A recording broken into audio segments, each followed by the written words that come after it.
explicit podcast tackling content with adult themes as well as entering spoiler territory if you aren't caught up with us.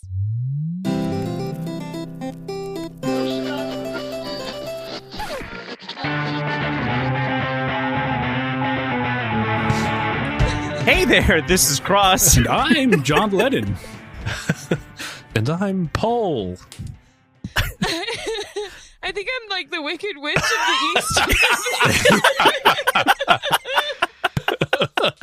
I didn't know we had code names, but I am Falcon. I told Ben I was in a weird mood, and it came out real strong there. You made my glasses fog up. I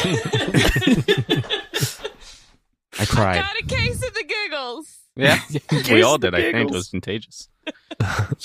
All right, And we are words. I literally have Do it. abs now.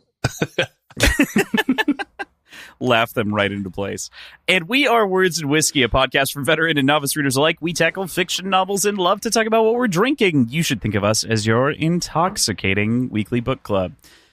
I gotta say, it was pretty fun. I wasn't able to listen to the whole the whole episode, but when I did the transcription, or I looked at it when I was exporting it, I was like, wait a minute, this looks really funny. And I did listen to just like this first bit, and I was very pleased. Where I was pretending to be you. Yes. Intoxicating weekly book club. Wow. Very good. Was that Ned Schneble? Ned Schneble. Yeah. Very excited. I think I'm done laughing now. No, we're all Oh, very good. serious for this. Yeah, that was the pretty remainder much of the this quota. podcast, and I am Thomas. You know when you start laughing like that and like you're really not supposed to be laughing? Mhm. That happens to me all the fucking time. Like I'll be like a bridesmaid in a wedding and I'll just be like People have to love that. it's like your what's it called? Intrusive thoughts. Mm-hmm. It's like intrusive giggles. So Right. like you see the groom to be crying because his bride is walking down the aisle, and you're like, he's a fucking ugly crier in your head, and you start laughing. Like, bitch. Loves his wife. What a douche. What a nerd. Oh man. I do hope you cut most of that out from that was a lot of laughing. Whatever gets cut is going to just end up in the devil's cut. So For everyone's just a joy. little audio clip of laughter whenever like we're not laughing and you need us to. Oh, yeah, laugh track. Yeah, Just exactly. hit the laugh We just track. done a laugh track. We built one on accident because of your accent. Today is our third episode, and we're going to be talking about the first interlude through chapter 20. But before we go too much further than that, featured cocktail? PJ. PJ. PJ? PJ. I just made a Vesper. So Vesper? 3 ounces of Bombay Sapphire gin, No free ads. That's the 1 James ounce Bond. of Rakia vodka. I will call that one out. It is so good. Half an ounce of Lillet Blanc, all shaken, and twist of lemon. It's the James Bond martini. Not Yeah. stirred. Looks I don't think really pretty. You really don't need to shake it. There's no real reason to, but for the James Bond aspect, you gotta. Shake that shit. You got to commit to it. Shake that I get ass that. for daddy. I get that. Aaron, what are you having? Well, I made a double Negroni, and surprise, surprise, it's almost gone. I also have a grapefruit Topo Chico Sparkling water. sparkling water. If you want to spend $20 on water, I recommend Topo Chico. Whoa, is Thomas like freeballing out of a bottle? Oh, it appears so. For the second time, Thomas yeah. is... yeah. The yeah. goose is loose. I did my shop Even though it's before this, Yeah. but same. the goose is loose. I did my shot in the form of Whew. double. Drinking double your drink. Negroni. They're just so Can good. I- They're, Yeah. You know? Mhm. Love them. Ben, did we hear what you were drinking? No, not yet. Since Aaron was doubling up, I also doubled up. I had a quirk already. It's a Which mango is- punch. A seltzer. It was really good. It's a hard seltzer. And then I left some bullet bourbon over here. So I thought, why not just pour a glass of that? So Might as well. I also Nice. have that. Very nice. With ice. Hell yeah. On the rocks. Love that. What about you, Mr. Boom, Mr. Thomas? Drinking some, arguably too much probably at this point, rye whiskey. That's all you'll get out of me. They haven't You guys touched are the going chat. super hot. It's Monday. Yeah. Listen, It's Monday and but everyone's drinking. since the last time we've been together, there was a aborted coup in Russia led by Yeah. literally a Right. fucking By caterer. Malovny. Yeah. The Titanic, a submarine imploded. Imploded. Yep. Orcas are attacking R.I.P. yachts, which, God bless those fucking dolphins. Dude, orchids are literally the assholes of the ocean. I love them very Orcas? much. Orchids. Orcas. Orchids. Orchids. Orchids are the assholes of the Goddamn ocean. flowers. They blew They're so once and then particular they about the way that fucking they're die. watered. I got a new job, so let's fucking drink, people. Congrats, Thomas. Thank you. Working for the man. Yeah. I'll come back with something Make that stronger at the bread. break. I am having a Revolver Brewing Blood and Honey Texas Ale. It is better than it was the last time that I recorded here. PJ, I don't know if you remember, but the last time I was here, I had one of those, and I said it was vile. It is aged. I was going to say, is it from the same batch?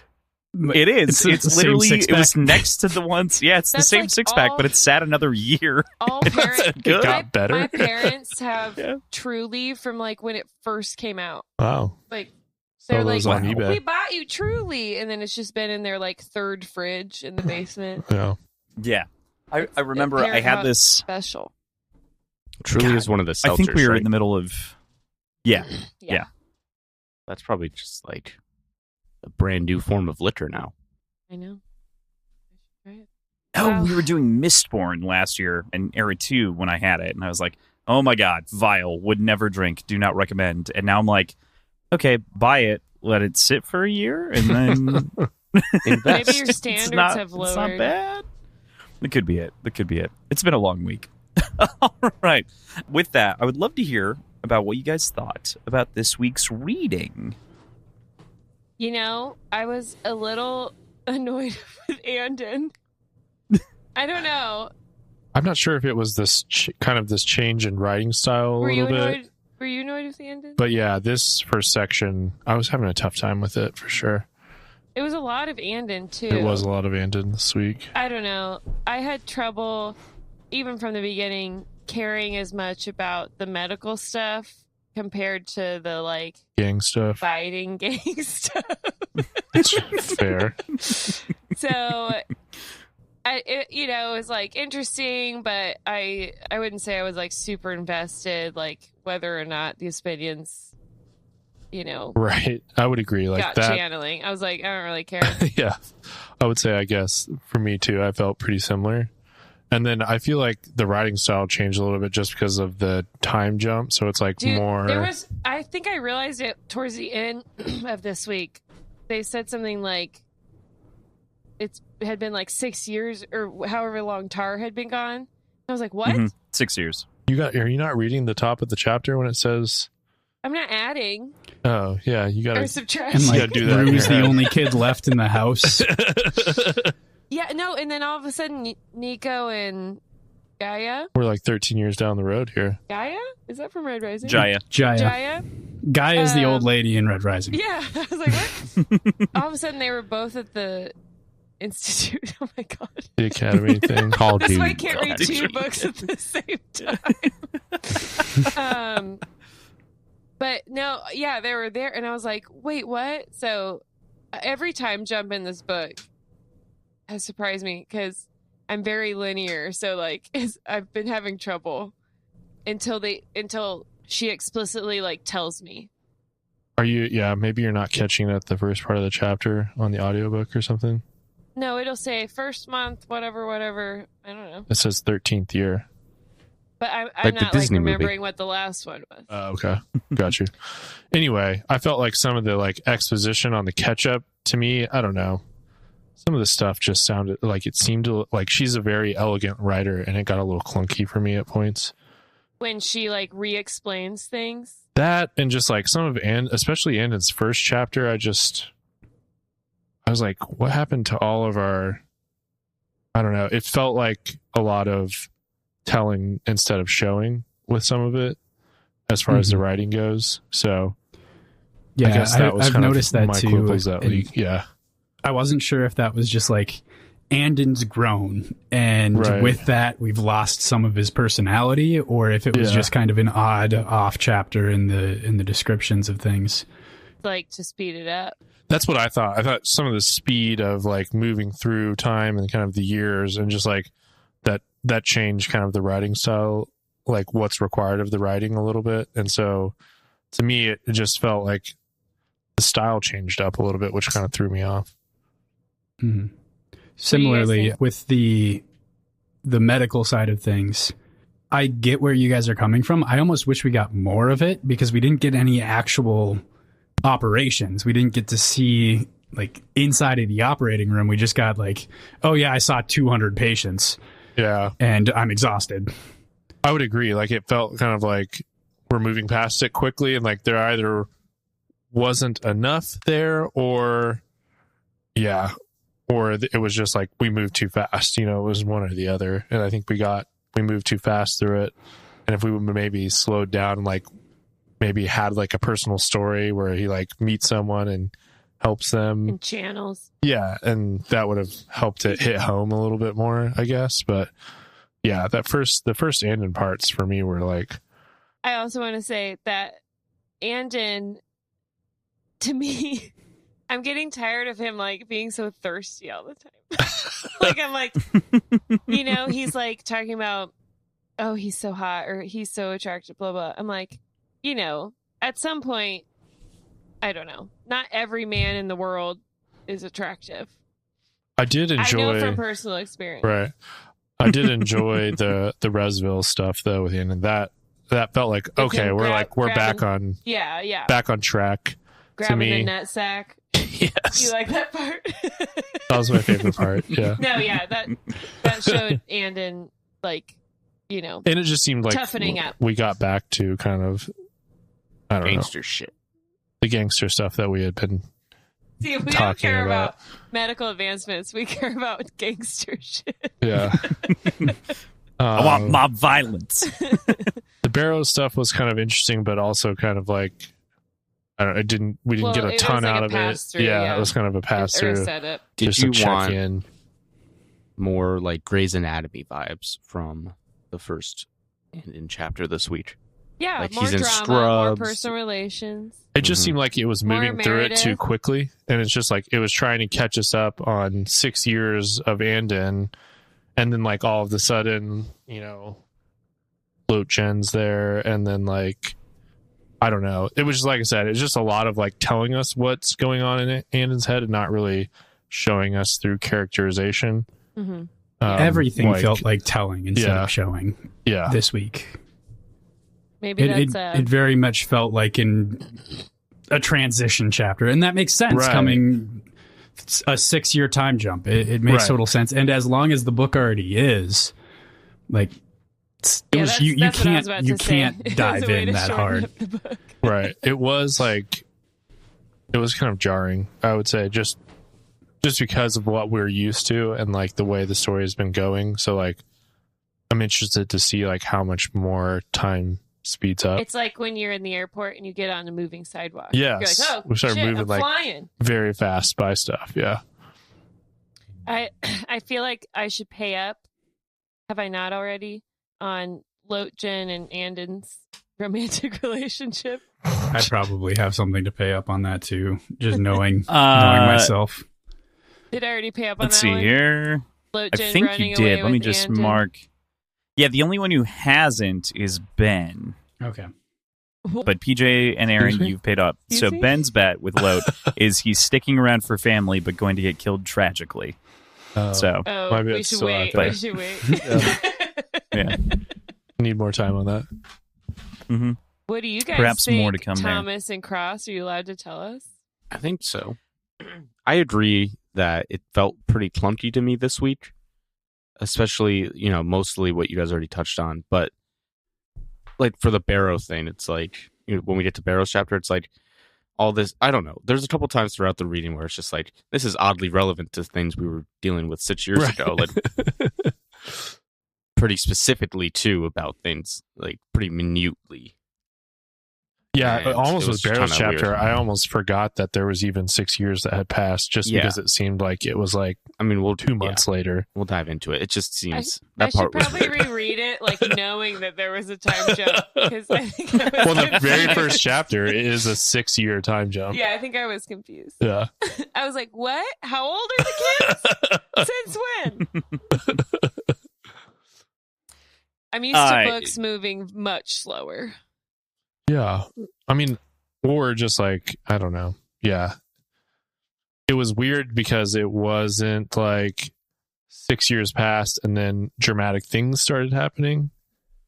It was just like 6 years passed and we're just like literally kind of like Here we are. stopping in and checking in on everybody, and not a whole lot has changed. Yeah. And then we're picking up the story. Except Wynn is So it doing. seems like, Wynn's doing well. yeah, Wynn is doing better, but like literally like not a lot had changed in that 6-year time period. Which is why we skipped it. Which is, yeah, I guess.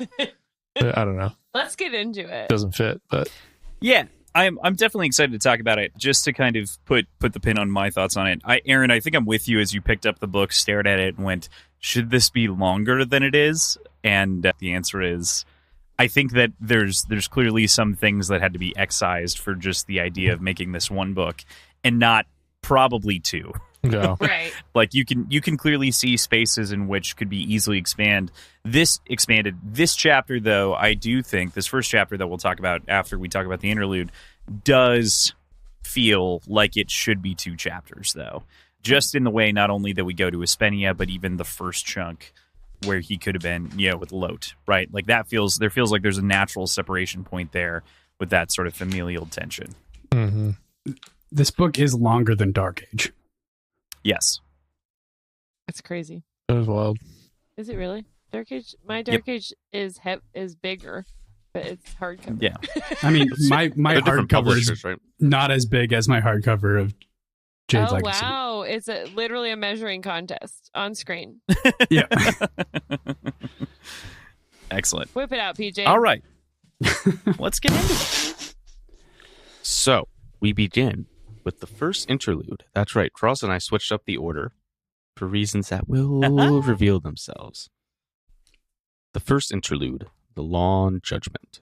We did a quick little download on the last king of Tayton, a man long blamed and reviled for the Shatarian invasion and occupation of the island nation. A weak and ineffective monarchy allowed foreign powers to establish footholds on Tayton, splintering the Greenbone clans, and allowing the eventual Shatarian invasion.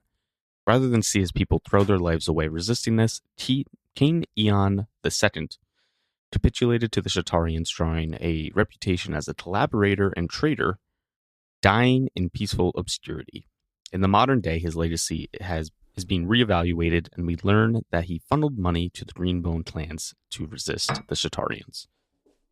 So usually I feel like we kind of gloss over the interludes because they're cool little fables, not a lot going on necessarily at first glance.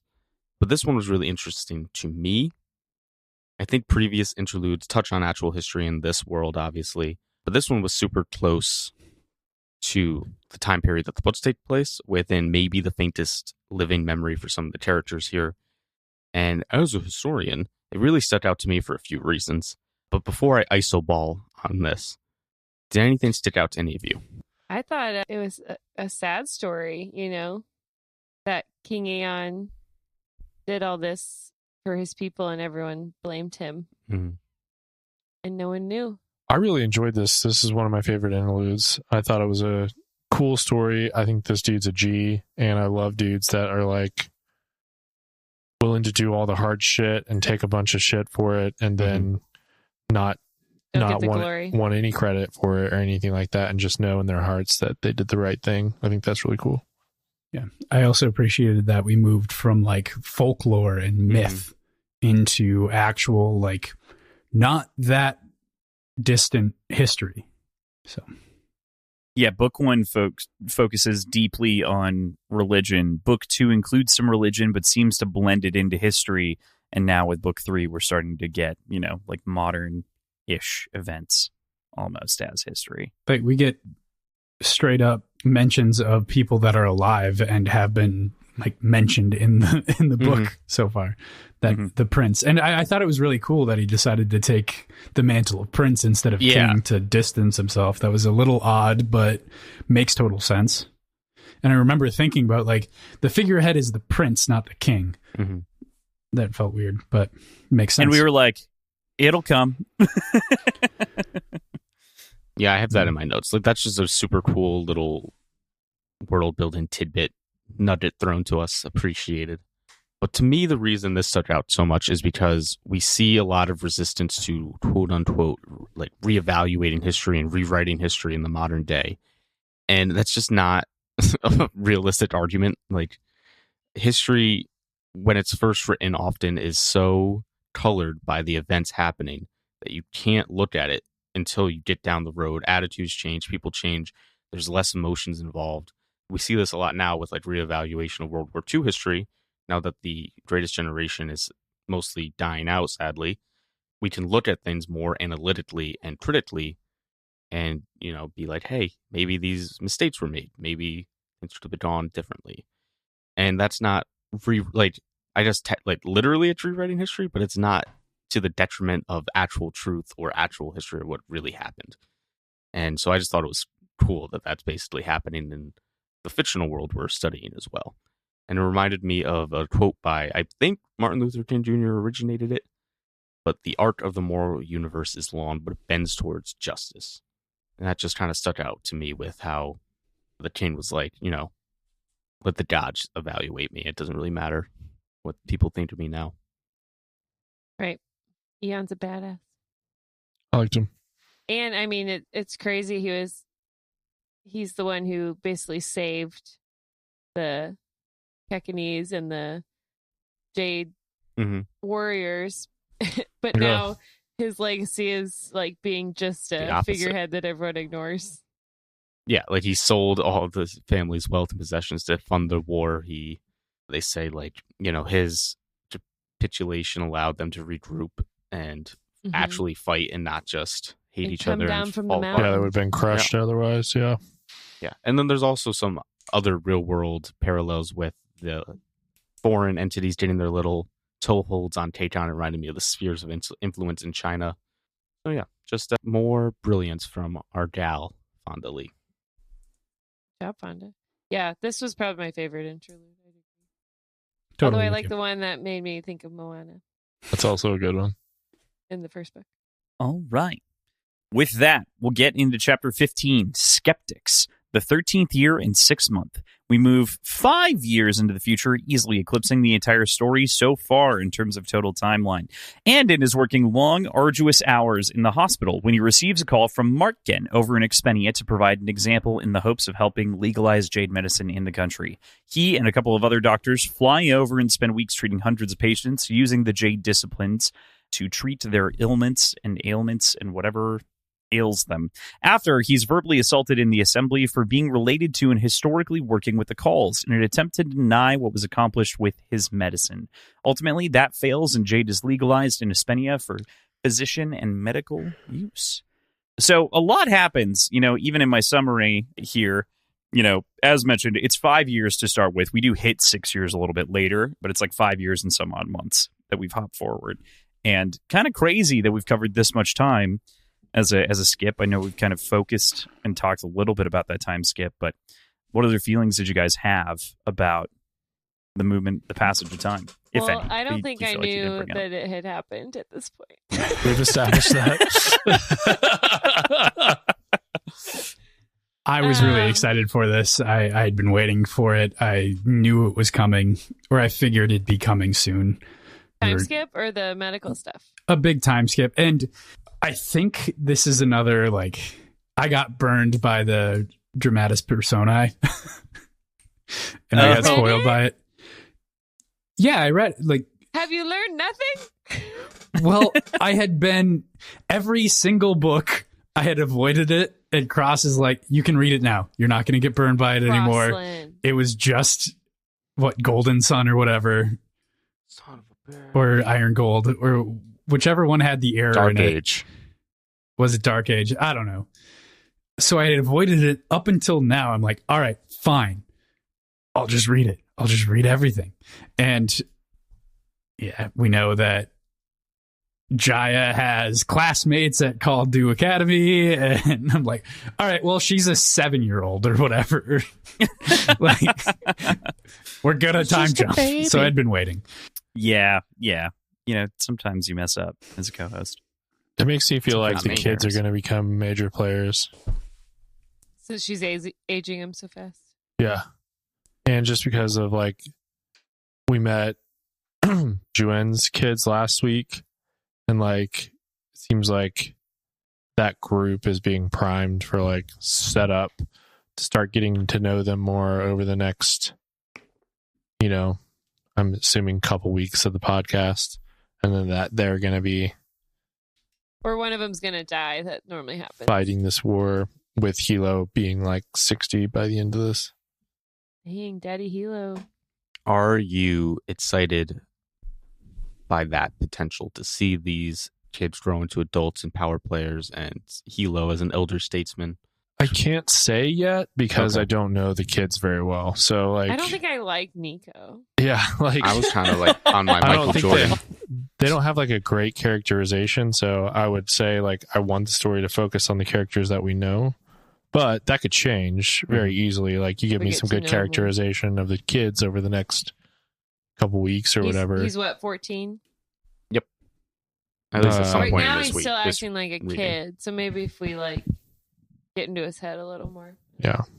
My brother said something this weekend that I immediately thought of, and we are the oldest cousins of the bunch, and he said your personality really doesn't count until you're 22. Like, I don't know Yeah. who you are until you're 22, and I feel like that's not dissimilar from a lot of the characters from Fonda's writing experience. Like, Anden isn't really who he was until he was about 20, right? Like, and that's when we finally figured out who Anden was. We've kind of grown to understand and appreciate him. Aren't Maybe the kids are the same way. men not fully mature until they're 25? So, like, 40. Well, no, doesn't your brain stop growing at 25? 27, I think. Yeah. But yeah. That's why Not me, insurance Bill. Emotionally mature is like 40. for men. Yeah. It's bad. God, Yeah. I'm clearly more emotionally mature. You want to do your Paul voice again? Your Lennon voice? Yeah. Yoko, Jesus. you made me laugh again. Yeah, don't I- get started. Will say to my own point that like going into this book, and I think like that just wasn't on my radar about the kids. I was just like, whatever happens with them, like, who cares? I'm on my main people. I'm on my dogs. Yeah. I would agree. Like, that's my feeling currently, but I'm open. Yeah, once we like get more personality from the kids, I'll care more. But at this point, they're still like seen through the eyes of when The or adults, yeah. yeah, of the adults. Totally. I really love the conversation, of course, that happens with Lot Jin. What did you guys think about the interaction that happens between the former First Fist, or the current Fist, rather? He's not a First Fist. Vibes. This is where I was kind of rolling my eyes. I was like, move on, Anden. He doesn't want your nuts. Oh, there seemed like there was some vibes there at first. Yeah. Aaron, I'm Glad on your you're side. related to I that, didn't. Ben. I felt like it, I feel like Lot was being polite, and then he was like, "No, thank you." Oh, no. Yeah, I thought, that's I thought exactly it was how I vibes, and felt, then too. it was, oh, no, I've got vibes. And then he Bad luck. Shut it Yeah. No, off. I yeah. thought it was like, "You're my friend. I care about you, but I'm not gay." that's Fair. that's exact. Or at the very least, I'm not interested. Yeah, Mhm. even yeah, I'm not gay for you. See, PJ, we know. I'm There's kinda the like, I got recoil. closeted bisexual. Oh, you did? Like, Yeah, that was my pick. There's a controlled recoil that he does, and it's not like really. It's like, I don't want to hurt your feelings. Yeah, that's exactly how I saw felt it. about it. Have you never been rejected, Ben? Me, no, never. Have you seen this man? Come on. The guns, the video editing skills. Shorts that he's wearing. Oh my! If he stands up, The I'm gonna big need grin. like 15 minutes. Respectfully. This episode is out of control. Keep them coming, guys. Keep them coming. I need to turn my air down from 69. Whoa! Whoa. Hey! It really is on 69. That's the best temperature. Nice. Honestly. That's the best temperature. I'm sorry. I do also love this little line that Anden has inside of his head where he says, Fate makes assignments in the clan as much as merit does, perhaps more. And that's just such an interesting note of like this idea that you could die, you could do whatever, and like the places in which they landed made as much sense. And if Anden had gone with the clan, what's the chance that he would have died actually from the itches or from, the streets at this point? And I think the answer is not. There's a reasonable chance. He very nearly died from the streets, not as a greenbone. Yeah. I feel like also that's low acknowledging what was her name? The first fist who got her head almost cut off. Yeah. I think that was that too. Acknowledging like I wouldn't be where I am if Fate didn't kill everyone else. I don't know. Can we talk about Hilo's eye for talent though? Fucking pro scout on this guy. He says, I like something way back in the day. He said, I like something about this Lote kid. He's got a little gleam in his eye, something I like. Now we are 13 years later? First fist. First 31. fist. I'm really curious if there's something aura related. Like if there's something in the aura that he can recognize as potential. You mean Ben's vibes? Yeah. Hilo's just reading vibes. Like imperceptibly, Hilo can read it as like a sixth sense. I see. I can't say sixth. Potentially, Sixth. or That or was even, one of the revelations last episode, Kross. You missed that. He couldn't say six. I can't. It's not I couldn't. I cannot. Sorry. It's okay. Derail us. We all have the words that we can't say. Like I can't say vibes. brewery. Brewery? That's Properly. unfortunate for you. Brewery. I know. I agree. Burglary. Brewery. Nope. But Nope. it might be it might be like unrecognized. It might be active, and he like knows what he's looking for within Jade auras that like say this person has more potential in this in this space, or I don't know. It hasn't been mentioned, but I could see that being a way to scout talent. Like that. To me, like it speaks more to like Hilo's people skills and just like how good he is with his men and just like recognizing what they need from him. And I think like with Lote, like he just recognized what he needed in that moment. And he's like, oh, this is how I can get him on my side forever. And just said the right thing at the right time. And That's who Hilo is. that's who he is. Yeah, he's just really good at that. If he took the strengths assessment, his number one would be Woo, winning others over. I would agree. He's really good at that. That's also mine. Wow. You and Hilo. Me and No, Hilo. woo. It was woo, not wow. Come on. It was Poppy. Puppy. All right. Cool. Yeah. I do agree with you, and I think that it's so cool to see the come up with Lote here. So we fast forward a little bit to the sort of political action here and the decision to go over to Espenia, and take care of the pending political action regarding the legal use of jade medicine and channeling over there. When we get into the actual political arena, Gilspar's harassment of Anden is just so Racist. Definitely very racist, but like nationalistic rhetoric and like just even calls him like to his face a kek, which is just like, whoa, dude. Like, I don't know. Do we want these untruthful and dangerous criminals getting involved in the perfectly legitimate medical industry here in Spenia. Wow, Thomas, are you on Gelspar's side? No, I was making a judgment about the medical I know. industrial complex. Aaron, I'm Yeah, tired. it was. Sorry. But The I thought sarcasm it was too subtle. showed. I thought it showed good restraint and maturity from Anden, that he just kind of let the Definitely learned, yeah. system like do what it had to do. I was proud of him in that moment when he He got, didn't like yeah, get up and defend himself. You know, I thought he did a good job. straight faced the whole And then thing. Gelspar got shut down. You know, They're with like, that, whoa, guy. everyone's like, "Let's cut." Shut it down. Yeah, even they were like, "Hey, Cut, relax with that." racist. Too much. And it's just so obviously I get why the Espenian doctors are like, no, this is bad because money. This is verifiable magic Yeah. healing going on. I just feel like this would be a bigger deal than it is.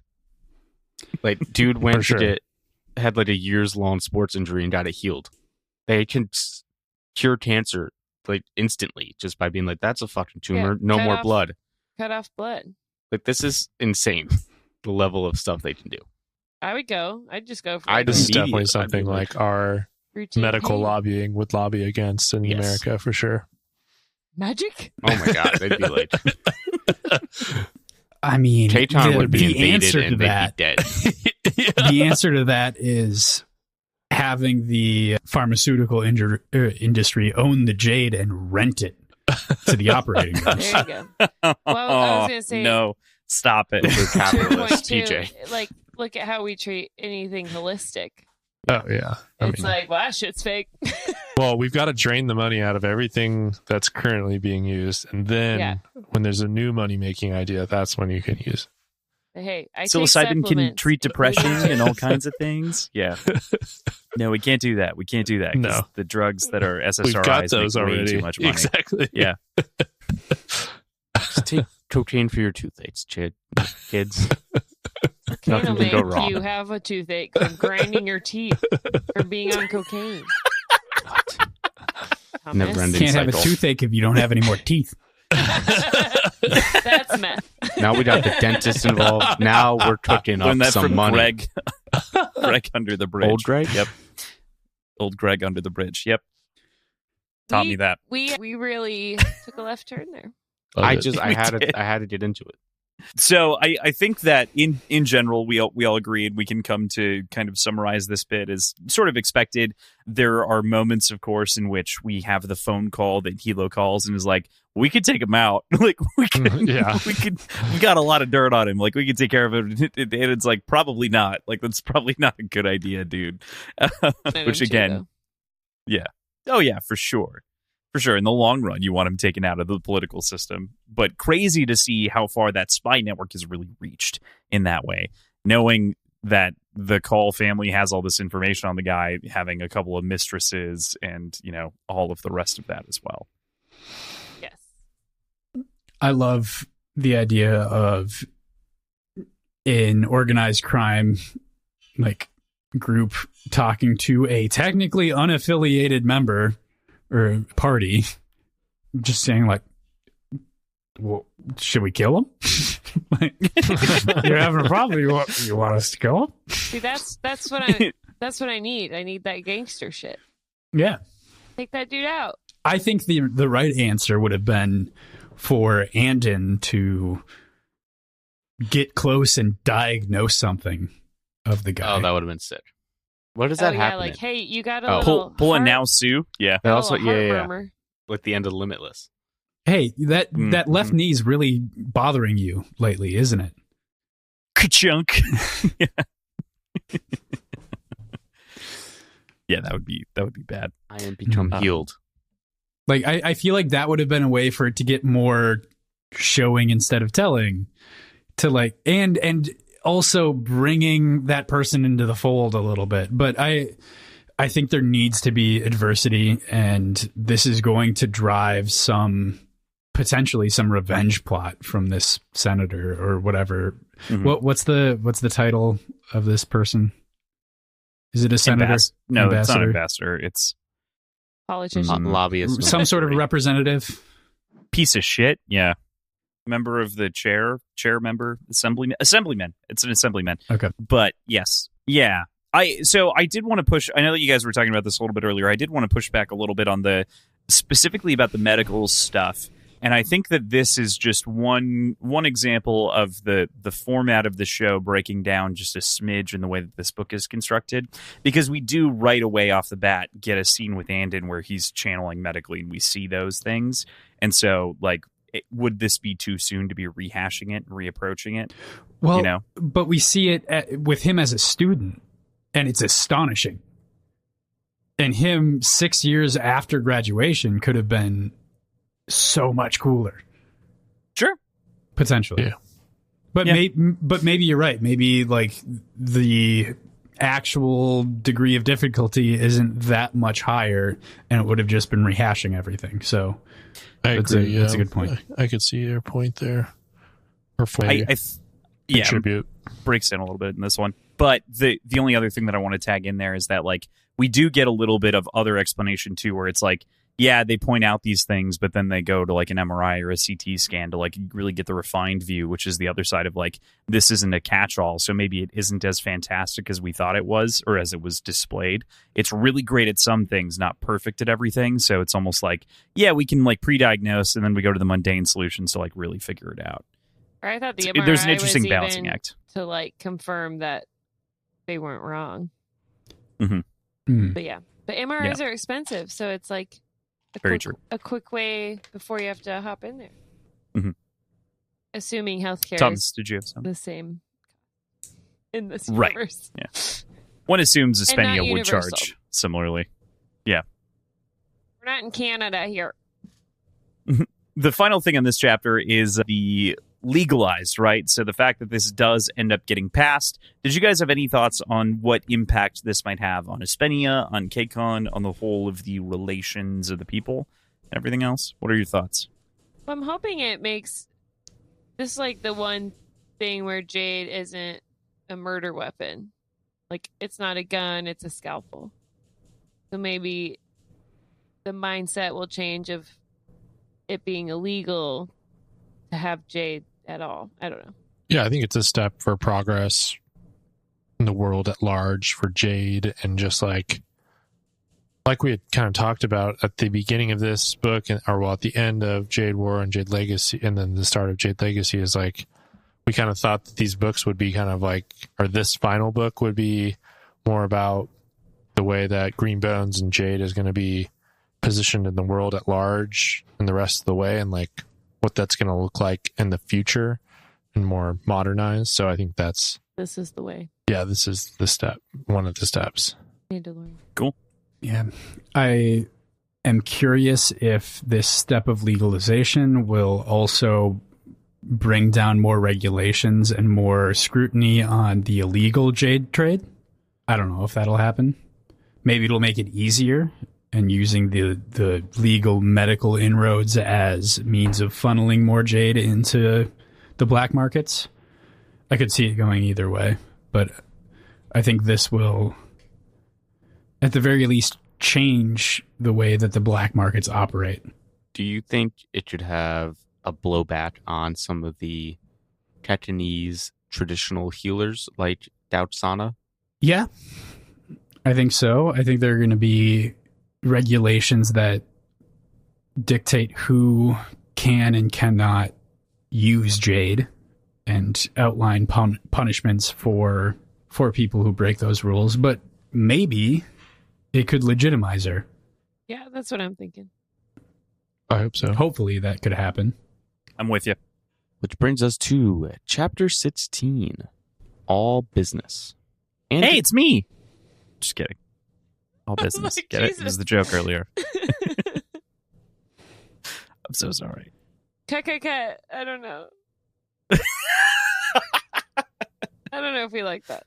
Anden goes to Restville, a small, seedy port city on the southern coast of Aspenia, to bring the local Greenbones led by John Remy, a particularly unsavory character. read that with a weird inflection, but I'm not going to redo it. The mountain is making moves to use the city as a foothold into Espenia, and Hilo orders Anden to bring Remy and his people over to No Peak by any means necessary. Andy learns that the mountain has already approached Remy with an offer and is invited by the man to discuss terms at a local club. After negotiating, Remy pulls his dick out and tells Andy he'll side with No Peak if he sucks him off, and Andy deftly reads the man, getting his alliance without giving in to his demands and advances. Sorry, I laughed. You were supposed to laugh. After negotiating, Remy pulls his dick out and tells Aunt. The context didn't change around it, so it just feels. Yeah. Totally get it. Damn, So Remy, you got denied. Denied. We're in a new part of Espenia, meeting new types of green bones. And, all the Chispenians, a little softer than our friends over in Tayton, except, of course, Roan, Toru, R.I.P. to the goat. But Restville seemed reminiscent of me of, the capital in the Hunger Games. Like, maybe not like the wealth, but like the obscenity of it. And the sex craziness of it all. At least what Or we at least see. that club. I was getting Bangkok vibes. Yeah. That's probably a better call. Vegas. Yeah, that type of energy. Like a sex club. Rat Pack Yeah. Vegas, kind of. But then also it's I on think the more water, which is like a whole modern. I was nother thinking, thing. yeah, like early 2000s Vegas. Yeah. Very specific. Like pre-TSA Vegas. Yeah. Like specifically Flight 141 on American Airlines, 2002 Vegas. What were you doing, Sorry. Kross? I mean, I was a solid 8 years old, Okay. 9 years old. My parents were getting divorced. What would you like to hear? The youth. I would like to hear more about that. Oh, sure. But yeah, like seedy. Anden seemed a little unmoored. Like, it Yeah. was a little trashy for Anden Yeah. for his upbringing. He grew up very like rich and wasn't the Proper, whorehouses that the calls visit are much nicer than this club. But at the same time, like it does phase him a little bit when he gets there, but way less than it would have in Yeah. Jade War And or our Jade boy City.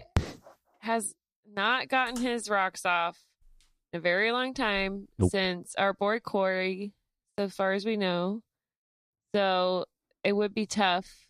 And I thought he did a really good job of all this ass grabbing going by. And he's like, no, I'm on business. Yeah, it was nice. yeah, I'm not on vacation. Yeah. I mean, that'd be tough if you were, feeling it. I touched on Roan a little bit earlier. One thing I want to touch on is that in Espenia, amongst the Green Bones and the crews at least, he's a legend in the literal sense as well as, a legend.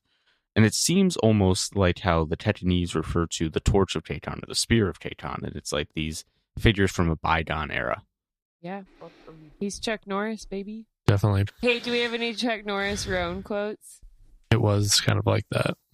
Pouring out for Roan. Roan, For real, though. Roan's so strong, he uses driving gloves to kick your ass. I heard Tell me that. about Chuck Norris. You nailed that. I heard that Tayton and Espenia were next to each other until Roan tripped. Wait, say that again? I don't know. We're very bad at these.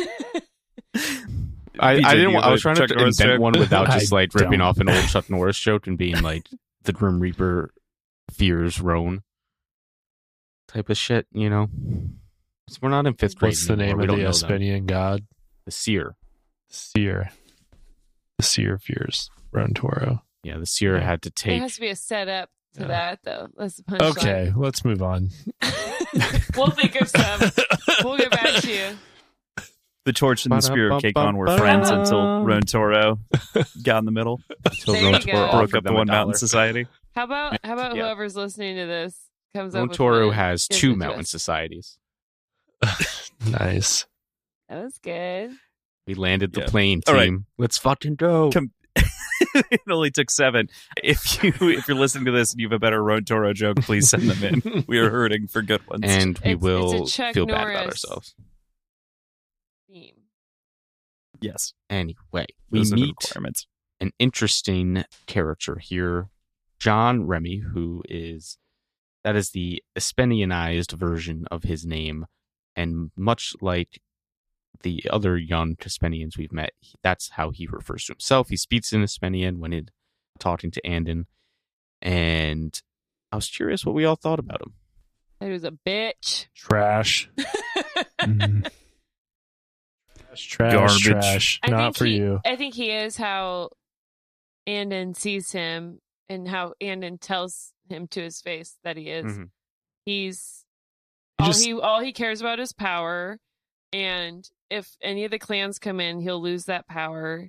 So, I think Anden reads him exactly. He's just a bottom feeder who's in charge until someone bigger comes in. I'd agree. Annan's read is perfect. He's just a skeezy motherfucker. I mean, He's like Skinny Reeves, but Yeah. worse. He felt like Easy. a less legitimate Johnny Cage. Who's that? Nice. Mortal Kombat. It's from Mortal Kombat. Finisher. That's the one. What did you think about the fighting ring, the idea of green UFC type fights going down? Right. Yeah, it seemed like this was like a border town kind of, and then there was fights going on the other side of the border. You like watching fights? I mean, they're okay. It was interesting that they would do greenbone fights, though. I had that thought at some point while we were reading these books, whether that ever happened, whether there was like sporting for it. Obviously, K-Con's got too much honor for that, but it's interesting to see that it's going on in other places. It made felt sense that it would. less Yeah. like UFC and like legitimate like fighting like competitions, and more like training to be the next Bruce Lee or Jackie Chan, and just like Movies. martial arts in the way of getting into Hollywood. Mm-hmm. There is that Or- element as yeah. well, for sure. Yeah, with what's his name? I didn't bother to Oh write God, down, I'm not Danny. gonna lie. Rojas. Just kidding. I was like DeVito. Danny Trejo? Danny Sinjo. That's his name. Danny Sinjo. Can't wait to see him in Talon Knife.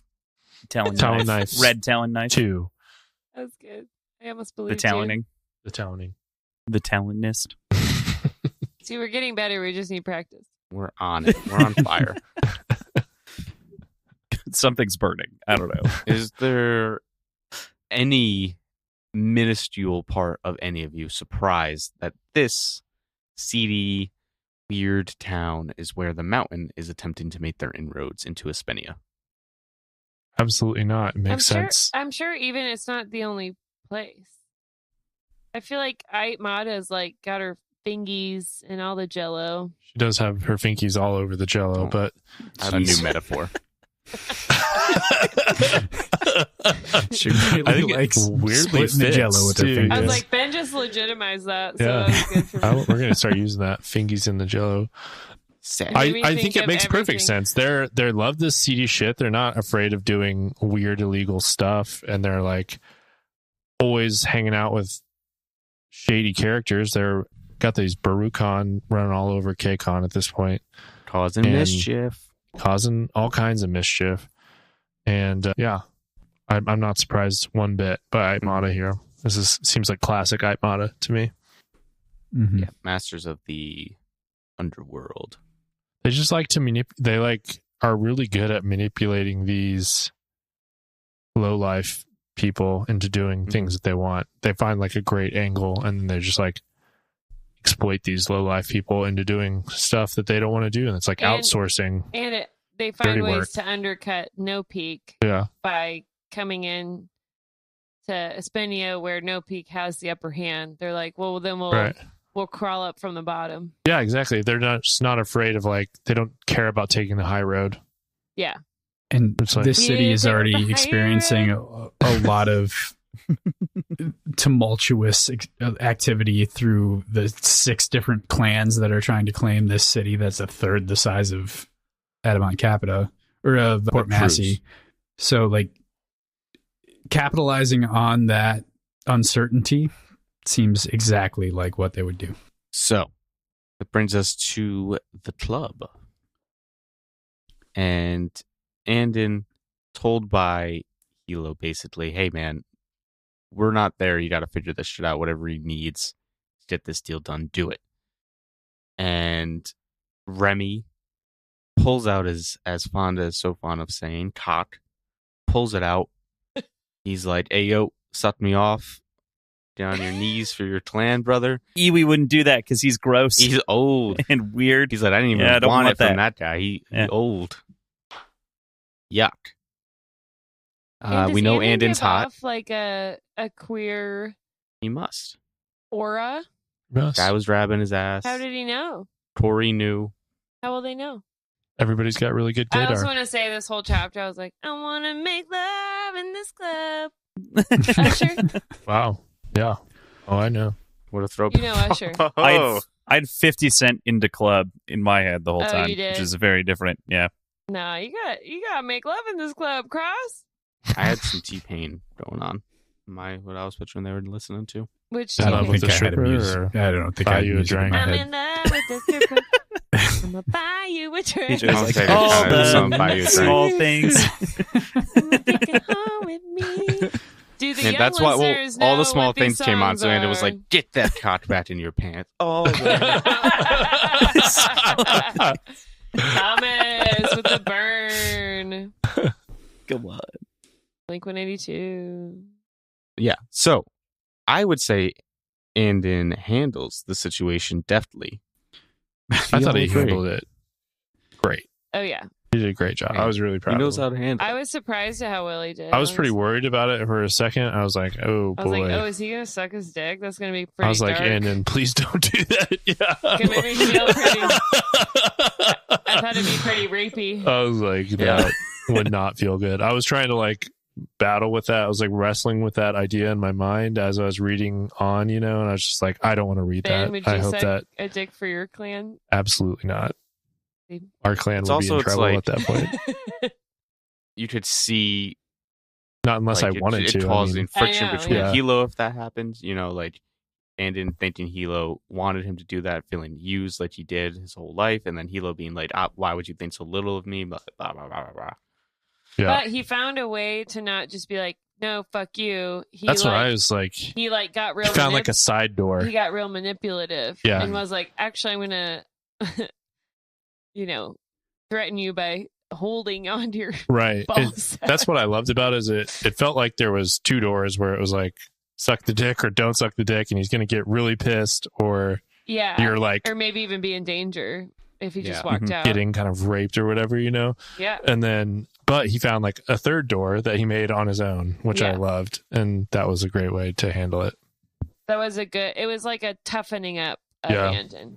Yeah, I totally agree. I love this scene for so many reasons. One thing that I think this is more of like a meta commentary, is that it could be really easy to also slip into sort of the trope and make this kind of the rapey gay dude, if that makes sense, or bisexual dude, and instead, like, while yes, it's great to see like a gay character then confront that and be like, no, not everyone's like that, and it's kind of an interesting way to invert like a common trope of the 80s in its own right too, which is kind of the time frame that we're in the book in the moment. So I think that's also pretty great. That's a great point. Proud of Anden. I am too. I was really proud I'm of very him. proud of Anden. Good job, bud. And he got a little scary. He got a little like now Swin on. He's him. got a freaking. He was like. He's got that side He has to a him. badass in him, yeah. Yeah. Well, he's got the like.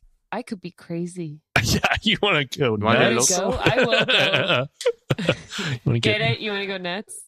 Oh, wow. Wow. It's a Batman and a balls joke. Get it, kids? Did you guys get that one? It I'm was in the sure- Flash if you didn't get it. I'm sure Ben got it.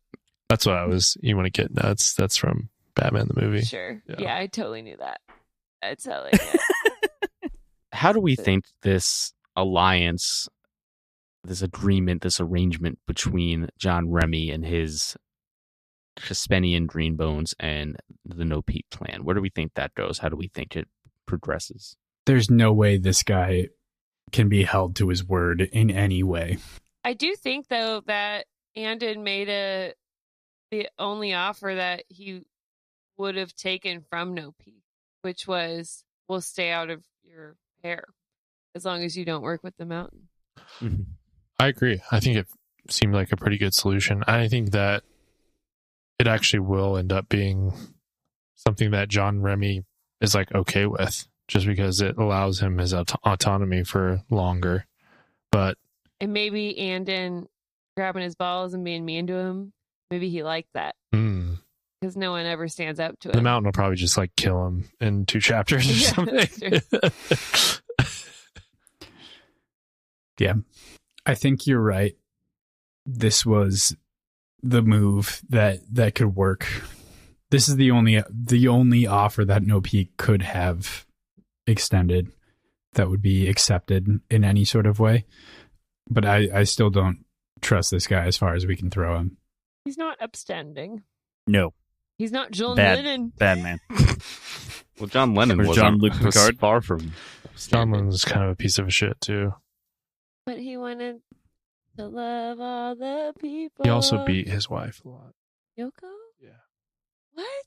Yeah. They didn't put Oh, that no. in Hard Day's Night. It did not. So sorry. What do you He call that, absolutely did not. As I'm a fan of his music, but yeah, not a great I'm dude. not. Chapter 17, Enemies. We add a new point of view to the pile here this week.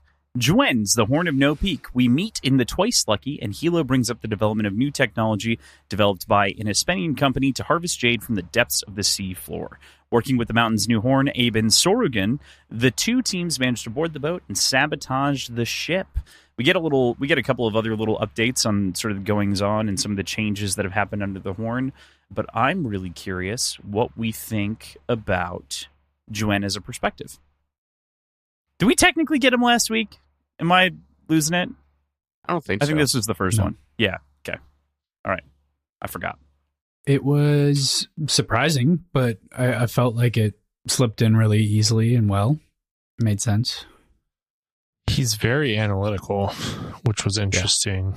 I don't know. Yeah, it's different. He's like very, like I said, he's just like very analytical and focused on the job, just like the taskmaster. And he's like clearly has opinions, but he's like, those opinions don't really matter. So I'm just can focus on this task that I've been given and complete that. Yeah. I think being in Juen's head is just really grounding in general. Yeah, definitely. Yeah, it's also an interesting counterpoint because, like, obviously, reading it is different than how we discuss it. We break it up into weeks, so this isn't the perfect way to think about this. But last week, I remember I brought up, like, there's all these kids running around. It's an extended family unit between the Kross and the Juens and all that. But clearly here, he's going out of his way to separate himself from the family in a lot of ways. Yeah, I did think that was interesting. Yeah, he's really trying to make it clear that he's not really a member of the family, and of the call business in a way, but obviously he's a critical component of the clan, and he tries to stay out, which I think is really unique, especially considering everyone else that we've seen and the way that they've all been harmed as such at the side of Hilo and Shay. I did think he's going to be an immediate goner as soon as he was like, I want to retire and see my children grow up. Immediate death. I was like, sorry, dude, you were going to die in like within the next 10 chapters. You're not allowed to talk about retirement at all. Hey, now Swen talks about it, right. and he retired. He made it. Yeah, but he's like He's a bad guy, a though. superhero. Yeah. He's fucked up. Yeah. He can read minds, even though he I'm can't. just saying, you're allowed to retire. Legally, you can retire. Not if want you're to. part of the team that we care about. Let me say this for Juen. A little bit of prejudice going on for our guy. Don't like that. On the other side, and, I'll let the listeners decide if this outweighs the prejudice. I would say no. However, we do stand a work-life balance Yeah, change. work-life balance. Fucking love that for him. He has boundaries. Yeah, I didn't like all the talk about all the stacking all the unlucky people at the top. No. That was an eye roll for me. Probably an outward. I think it's interesting because it feels both like it is a declaration that he believes in it, or to some degree like has that superstitious element to him, and at the same time he's like willing to like roll it off and like doesn't really care about it. It's really interesting to see like this is almost like the generation where that breaks, right? Where like his kids probably won't, because he's not going to reinforce those stereotypes, but he's still questioning it because his parents said it. Like that's the vibe that I get. But he still brought it up, which means it does. He did. Him. Yep. Mm-hmm. For sure. It's just interesting. I think one of the things that I pay attention to with this book in general is that legacy and sort of the long gaze of a lot of these different trends and in the society that we're looking at. So there's a lot going on here, though. The Horn has split up his duties of his First Fist and has begun to modernize in ways that neither Hilo nor Ken had done previously, showing the depth that the role of the clans has needed to encompass beyond just the street level violence, right? So we've got 3 different fists, First Fists effectively, that are in charge of a lot of different things. One for K-Con and the whole, one for John Loon, and then one for everything, or one for the White Rats, the spy network. Mm-hmm. It was, I mean, it seemed like they hadn't leaned into the White Rats in general when Wen had pitched herself to Shay, and now they've got an entire network of them. And maybe they had before and we just weren't exposed to them. But it was cool to see that arm of the clan become a little bit more extended and legitimized. What were the White Rats doing? That's what They're the Wen spies. was. Yeah. For Shay. No, but like in this with Juan. She was just mentioning that folded them there back were... into the Horns, kind of. Oh, instead of being a separate. Yeah. Oh, okay. And same with the nails, right, from Tar. So those were pulled into his repertoire as well. Kind of, they had started blending the lines between the two sides of the clan, and now it's kind of more back on everything's under the military side. That's military. Okay. Adapting and changing because they've now got a little bit of separation. And you could say, too, that Ken was just kind of following tradition and never got to the point in which he was able to kind of make and establish these things. It seemed like he was headed in a direction for adaptation, but, just never got to make it there. So what do we think of our new mountain horn, Aben Sorrigan? He kind of reminds me of like a young Hilo. He's like friendly, everyone likes him, but then he's like, can get down to business. Yeah. He's young. I honestly didn't have like too much of an impression of him, but yeah, I think that's a pretty good read. I thought it was really nice that we worked together. It was. I get Marky Mark vibes. I thought I immediately went Wahlberg in my head for some stupid reason. But yeah. He's got a great name, Aben Sorrigan. The word guns in it. Yeah, I mean, that's good stuff. For being a street thug.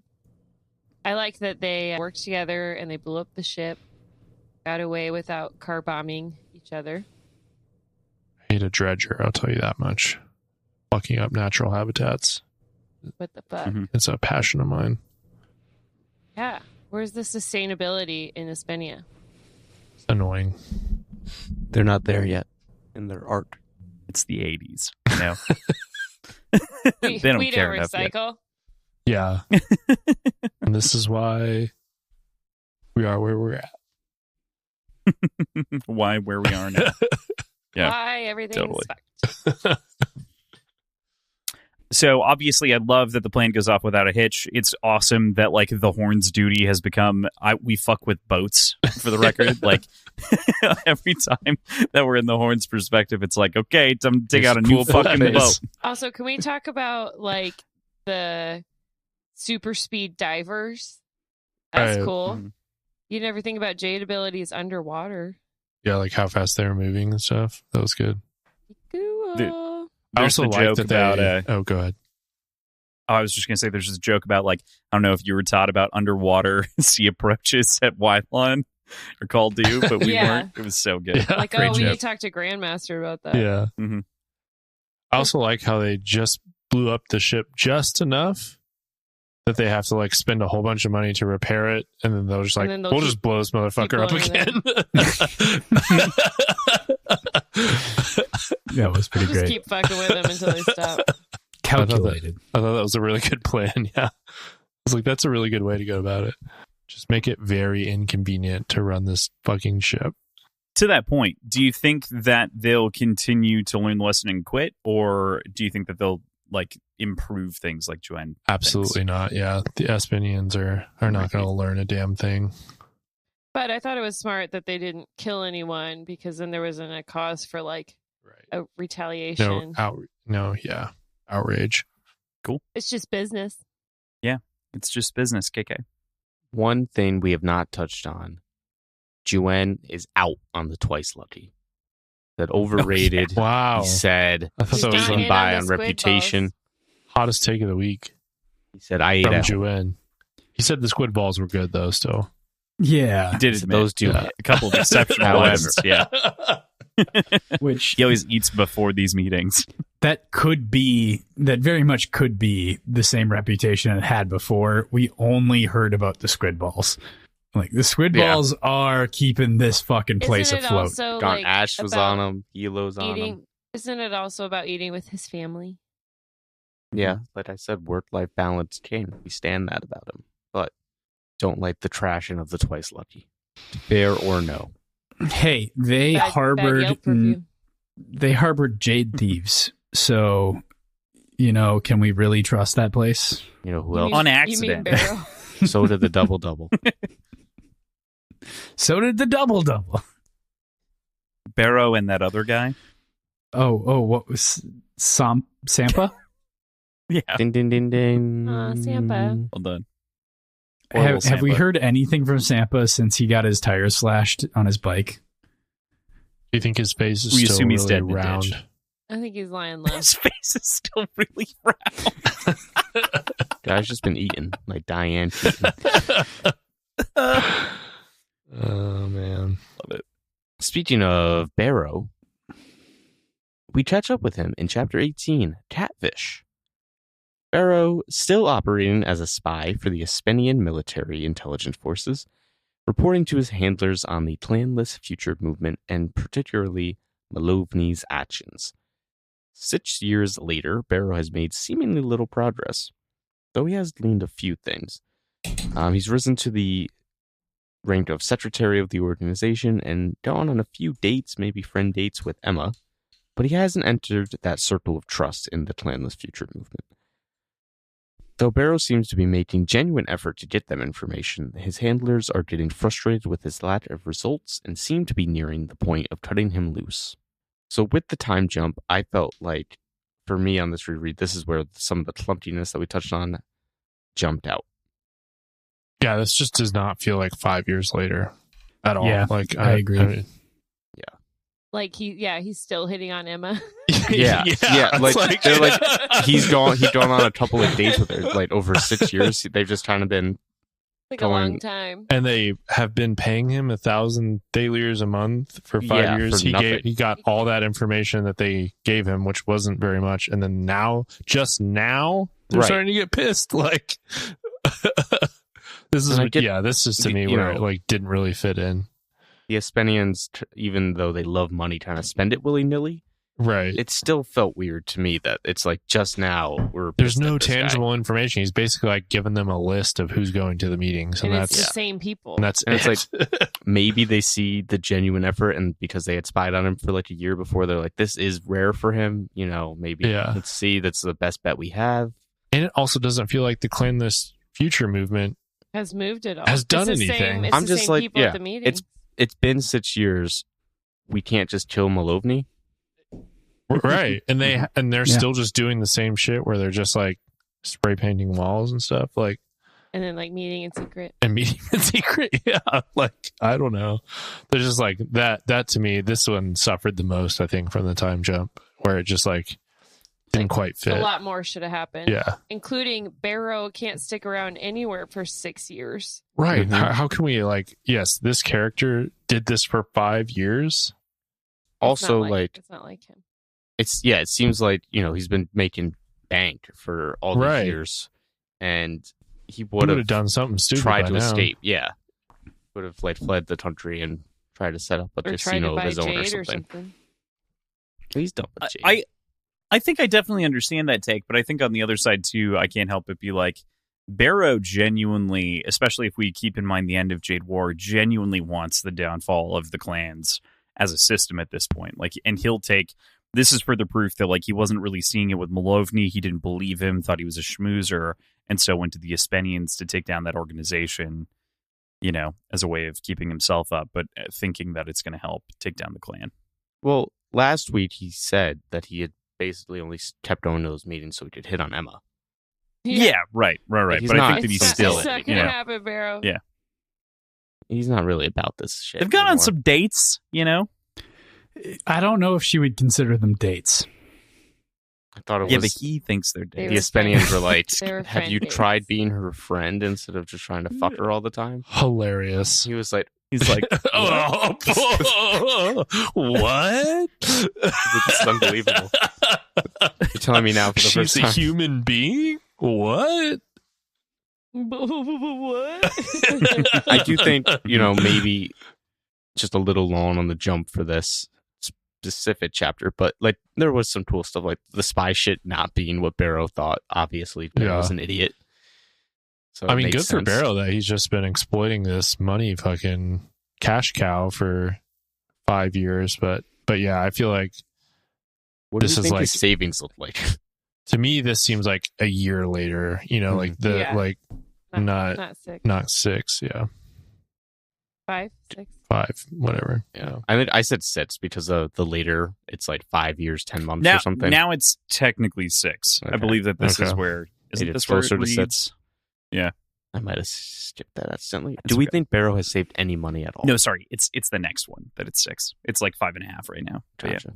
Do we think Barrow's saved any money at all? hmm I don't what's know. He didn't what's talk do? He about didn't do spending it on anything, so I guess he And he hasn't done must anything be. in 6 years. I feel like, yeah, I figured he would be buying like chains and stuff.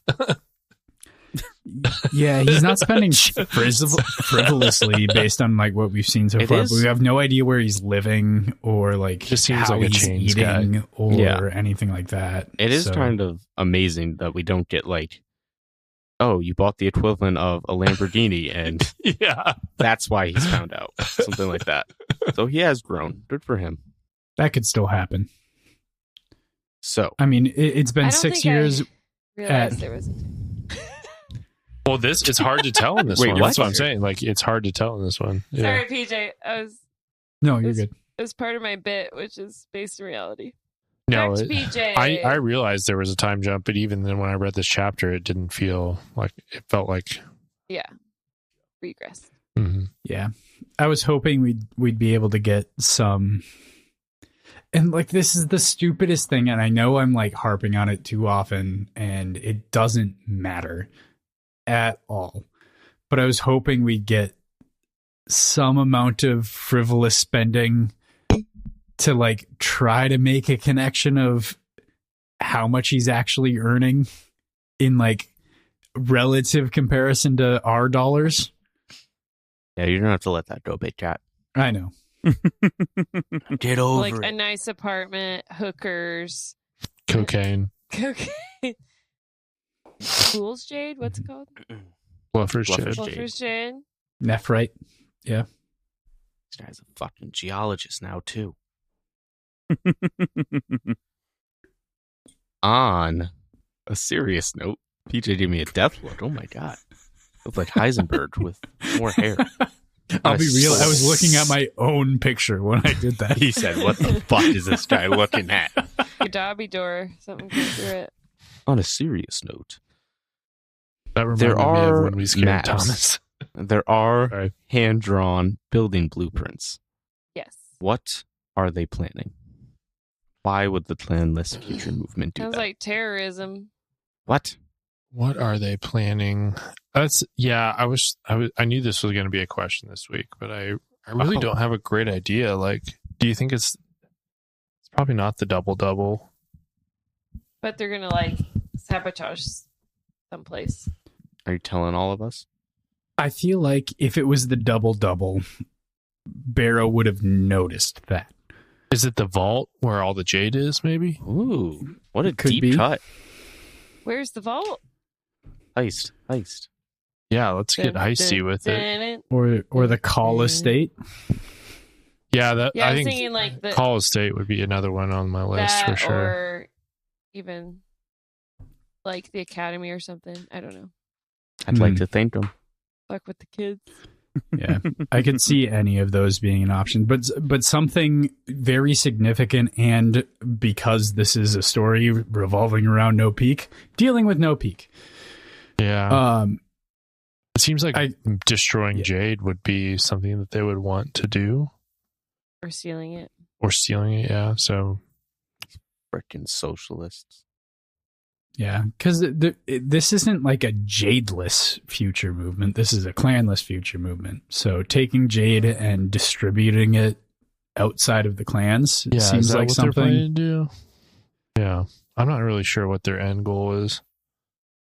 Because they're not, you're right, they're not against Jade. They're just against clans controlling Jade. I guess we'll wait and find out. Yeah, We'll have to read on. but this scene makes it make more sense that they've become more selective in their group membership, and they've taken a long time to plan something, and they've seemingly made little progress. Like, it seems like they're planning something very, very intricate but large that they can't let leak. Fair. Can't let dumb fucks like Barrow know about it. Secretaries like Barrow. Especially when he's like, hey, I got caught trying to steal Jade once. Not a great sales pitch. I've also been arrested for working for this organization. But, you know, it would be smart. Let me in. Let me know the Mhm. secrets. Do we think with this new motivation of, you know, hey, we only protect those assets that are valuable to us, will Barrow be more fruitful? Like with the spy shit? Yeah, with the spy shit.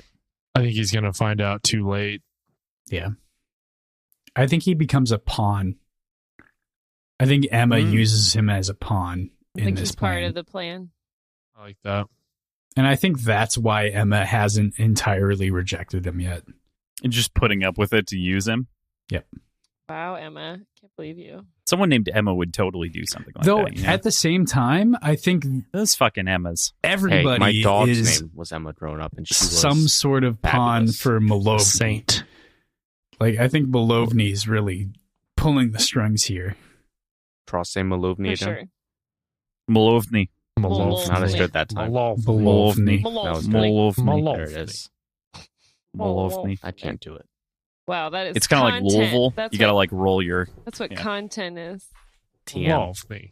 I agree, Malovny, PJ. see? I think that Malovny's pulling the strings. He's telling Emma to keep Barrow on a hook because they're going to be like, hey, Barrow, meet me for a date tonight here. And then it's going to be like he's part of the distraction or whatever. Totally. Wake up with a bomb strapped to his chest. No kidneys in a bathtub. Oh, shit. No so many kidneys? Just None. getting rid of both of them? He's in Candy Mountain now. I need Candy Mountain. That was creepy. Oh my God. God. Same era. Same era of the internet as I the am on end of fire. the world. All right. With that, Chapter 19, Smiles and Words, Aw. 13th year, 11th month. We return to Wen and see her in the new role of Pillarman under Hilo before she gets under Hilo. She then heads off to speak at a Parks and Nature Foundation and meets both Yuro and Bet Kobin, as well as Jirahuya, an Abuke filmmaker. Wen speaks passionately about the need to conserve nature, but is followed by a political speech delivered by Yuro, earning cheers from the crowd in the halls of the Wylon Temple Academy. This is a really interesting chapter for a number of reasons, but one of the things, obviously you guys got to talk about it a little bit last week, but I love that the family has really kind of come back together and we finally kind of get that sense of healing, I think, in this chapter fully, that everyone is there and loving each other, and the immediate wielding of mom and dad against each other by Rue is just fucking perfect. As an eldest sibling, watching that happen many times, as my younger siblings did that shit. Yeah. Yeah, the gang's all back together. It was fun to see the family dynamics at work there. Also, effectively being like, yeah, you can go to that really dangerous part, but like bring your gun with you in the form of your talent knife. You gotta stay strapped. It's like carrying What a mace. fucking father figure. Yeah. It's a little protection. I think that made sense. I think What do it you, what makes do you want sense to do? too. Walk If in he unarmed? knows how to defend himself and use it. Yeah, I totally agree. it's a knife. It's just not a also, gun. it's the other side of, well, yes, but for Green Bones, it's the gun. You know, like it's He's not a green. a little bit more than just a knife. He's just Well, a kid. Well, it's Yeah. not. Guns exist in this world. Yeah, Also true. and he has no jade Like- abilities, and there's no jade on his thing. It's just a knife. It's a pocket knife. It's He's just going in out into case. no Really- woods with his little A dog, really big pocket knife. with his little pup. It's a little puppy boy. Yeah. PJ's got a knife. On a serious Somebody note, get PJ. Kross. I also like this family moment, and I liked how even though Hilo knowingly went against what Wen was saying should happen, he then explains it to her after the fact. Yeah, and there's a lot of like small things here with Rue too that I really appreciate. You know, the fact that obviously he didn't go to school, so what did he get instead? He got the little dog that we're talking about, and the fact that he's going to a different academy and like seeing the Stone Eye style of life as opposed to the temple side that we've seen a couple of times. I think it's interesting to focus on Rue and not just hop in on Nico and Jaya and sort of their experience at the academy again, because we've seen that. You know, Yeah, and there's a whole Mhm. other school that we didn't know about.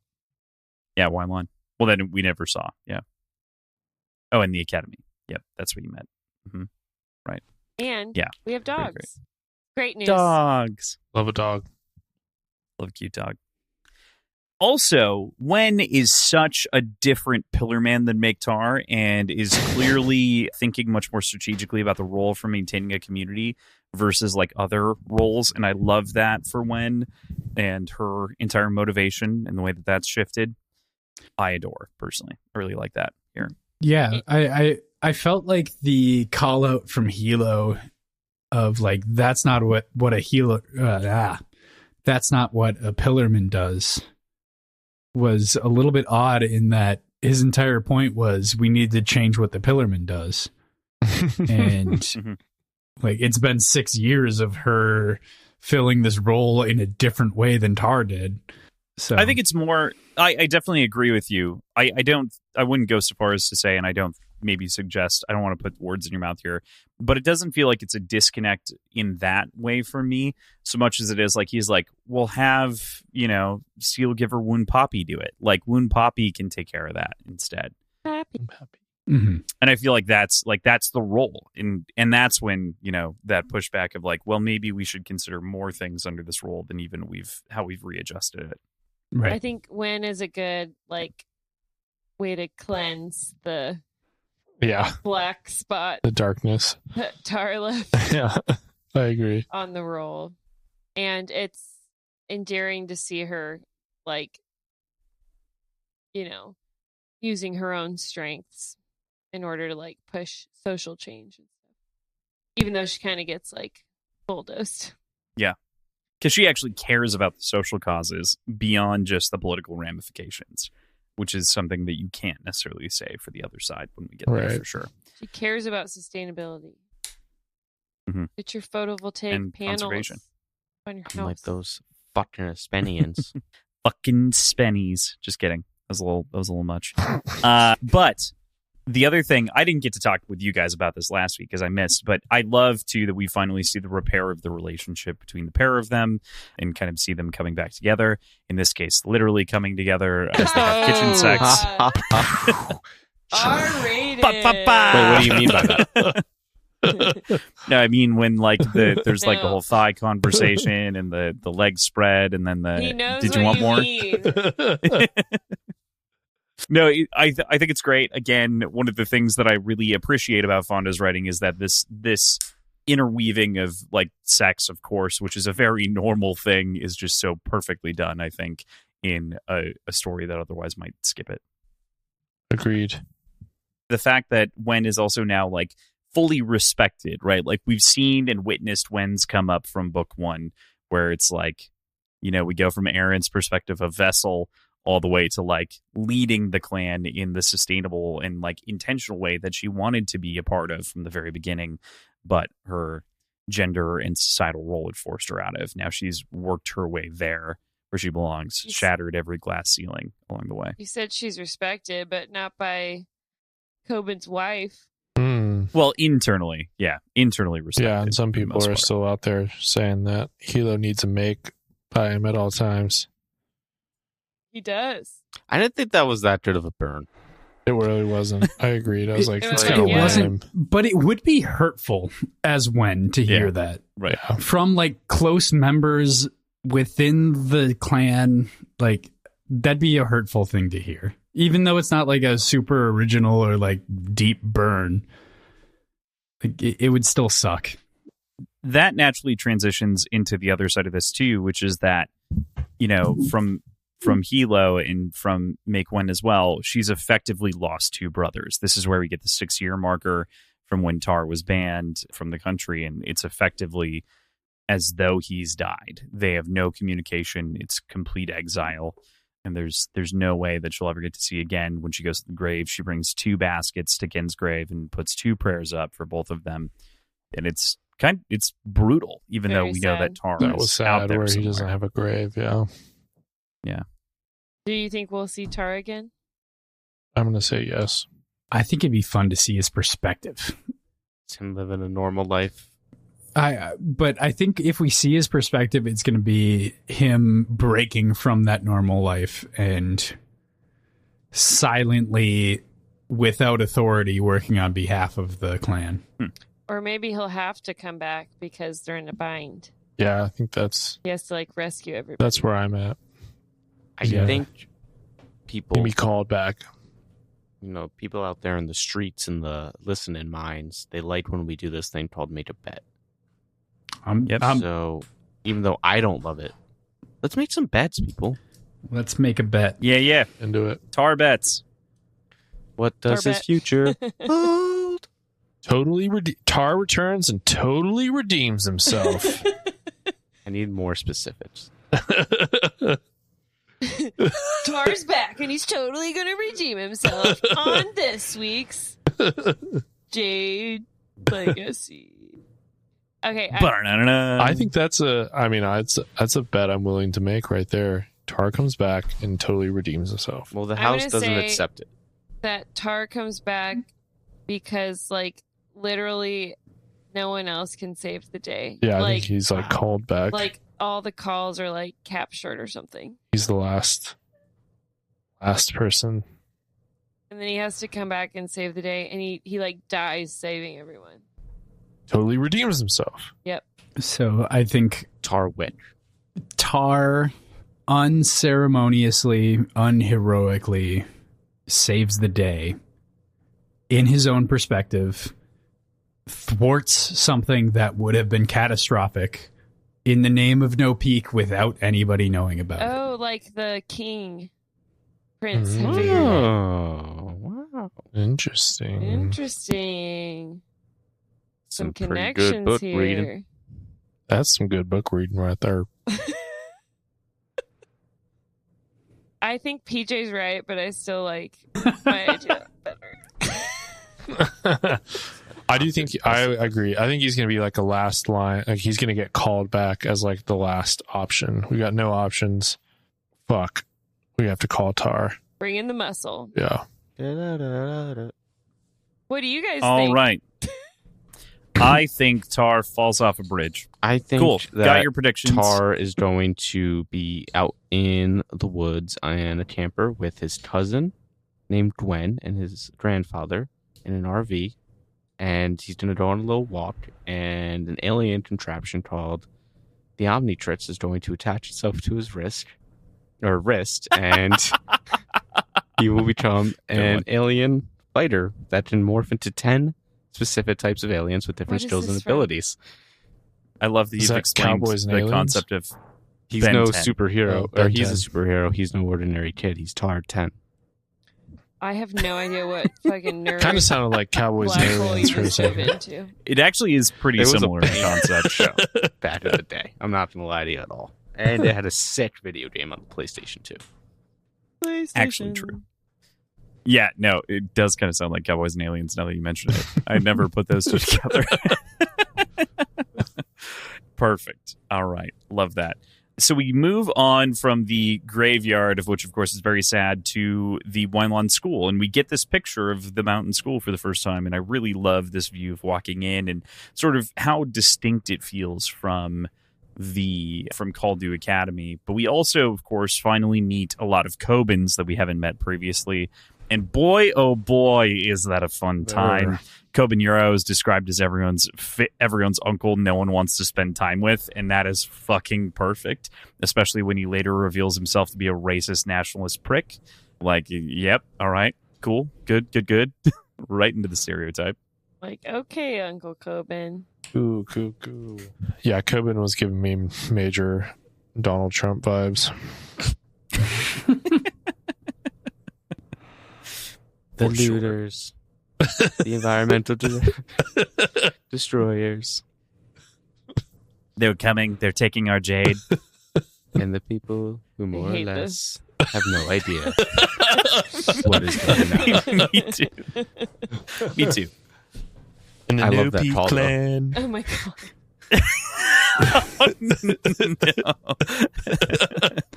Yeah, the hand motions really sell it. I'm not gonna lie.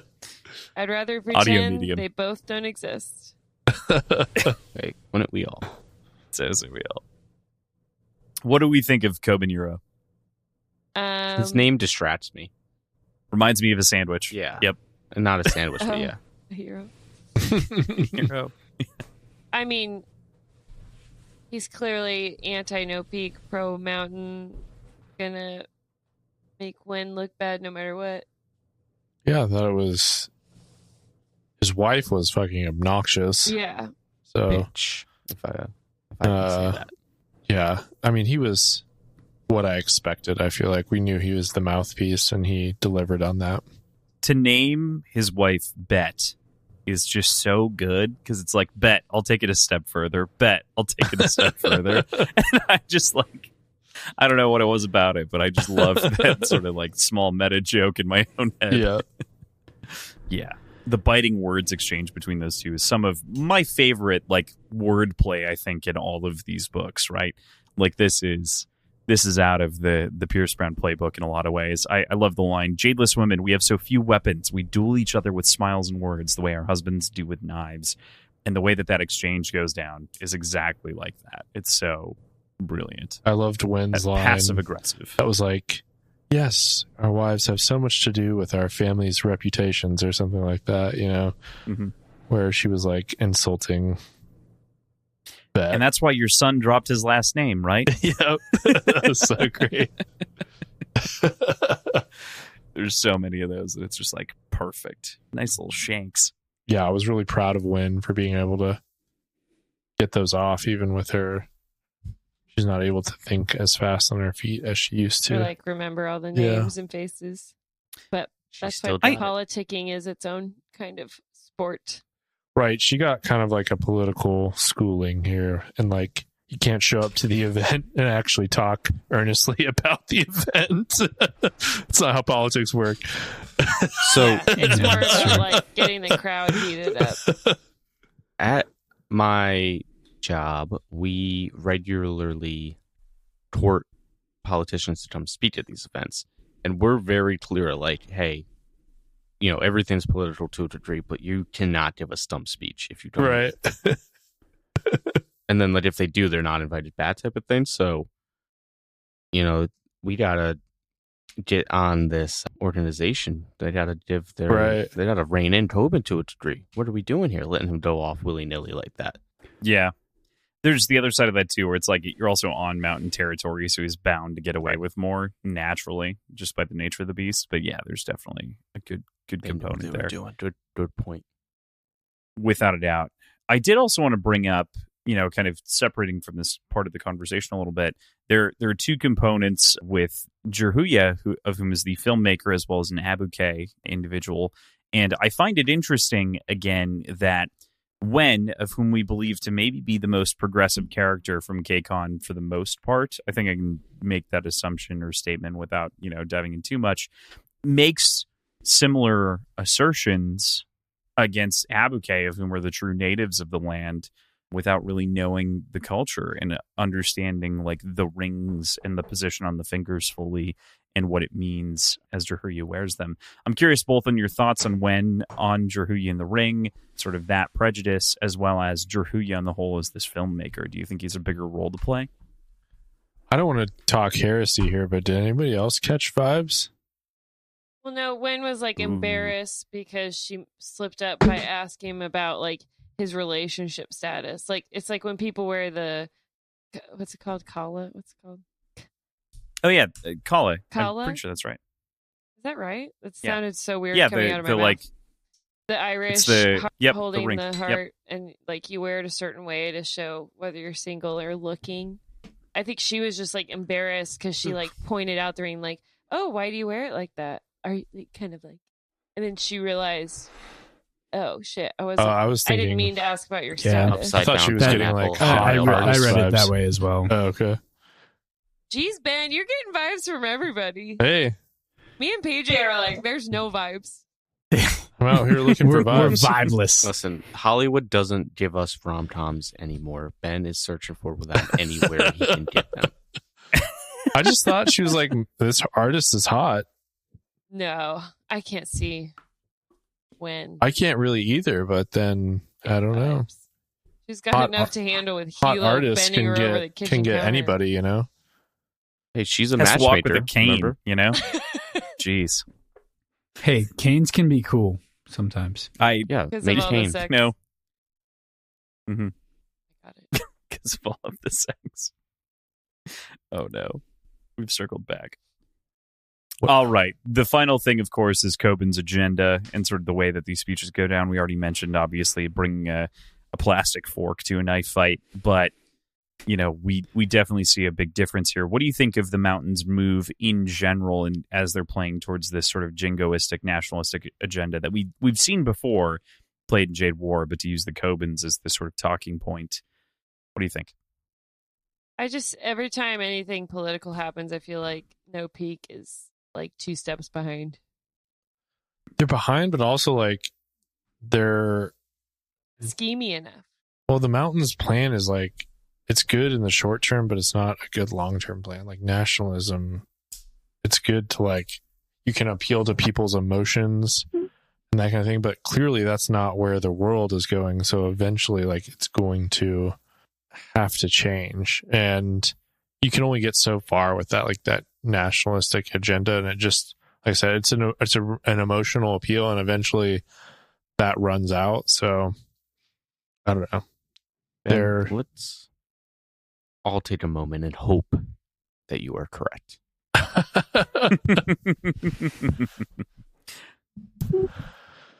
I think it. I mean, On a yeah, larger, more I don't know. depressing Yeah, scale. Yeah. Sure.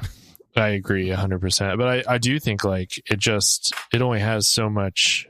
Those movements happen, and then I don't know, logic wins in the end. I feel like a lot of the time, but we'll see, I guess. But there's only so many like buttons you can push as far as like the nationalistic thing goes, and then like people just get kind of tired of that, and so I don't see it as a good like long-term plan. I do see it as like the Mountain is always kind of taking like the short-term stuff, and they're just like they're playing dirty.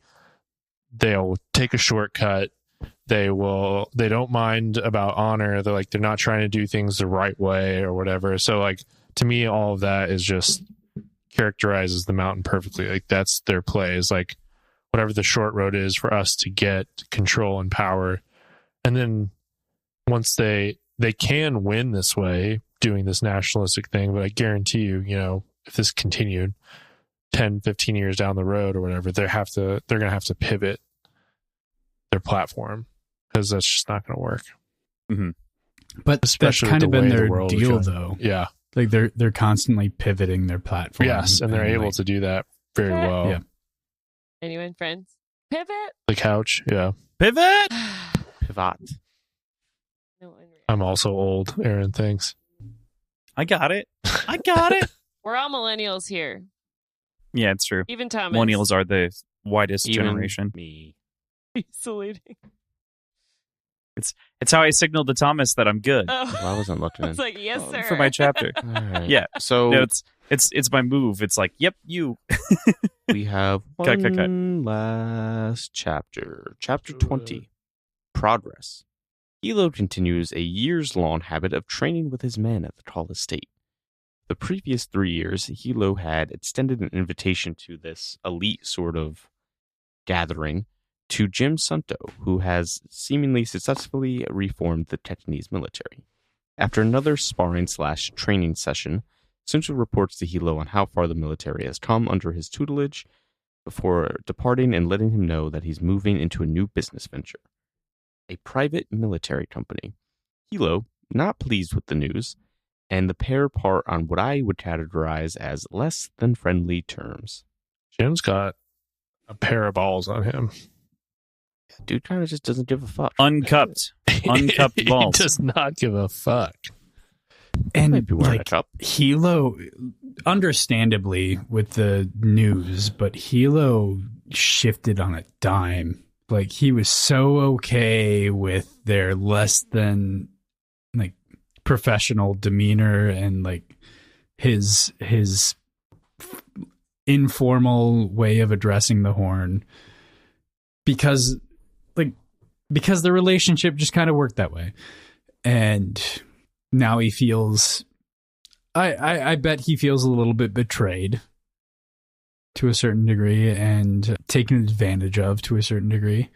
I don't know if he's justified in feeling like that, but I can certainly understand his concerns in a new company like this popping up, especially out of nowhere from somebody that he's come to trust for the last 6-7 years. So Yep. I get it. I also But- think he just doesn't want Jim as an enemy.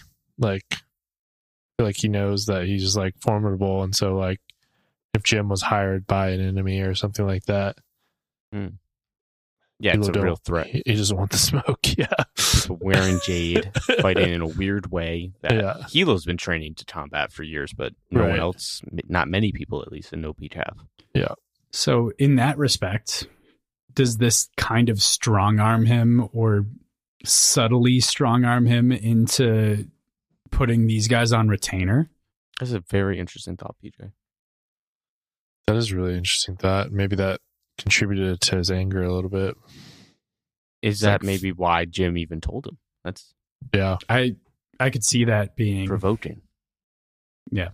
Like you need to start paying me for all this. well, not even Uh. that, but like, hey, if you don't just pay for me to be a client or to be a client of mine, Yeah, The mountain might. hypothetically, the mountain could hire us. yeah. Hmm. That's a good point.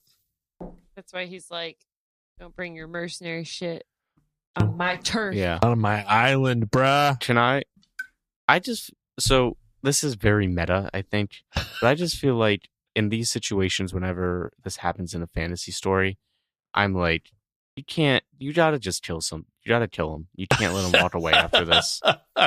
Like, you can't threaten somebody's Yeah. life. Could and he be like, kill if I Jim ever see you Sunto, again. though? I don't think he know. could. Like Jim I mean- I think he Sunto. Hilo's got I mean, all his people dudes are around there. him. Yeah. Yeah. I think Gross. we're already falling into the trap right now. Like, these Greenbone clans do not fall into the same moral categories as like modern day society as we know it. So we need to like understand their moral compass and root for things that fit within that compass. Right. And I think that would. And I already That do. seems really shitty from the way that we understand the world, but they're like, this world is different and we need to understand that like extreme measures need to be taken. Amy I had could it see coming. that I being the right agree. option. But yeah, I just like, you can't. Amy. Amy had it coming. Can't believe PJ said it first. What? Here's the thing. Here's the thing. You can't threaten a Yeah, highly fuck her. skilled, highly motivated guy like Jim Sunto. If I ever see you again, I'll kill you. Like, I know that's not what he said, and I'm reading between the lines, but like, you can't do shit like that. He's basically like, And stay then off be my like, turf and we won't have later. a problem. Yeah. I just don't like it. It happens all the time in these stories.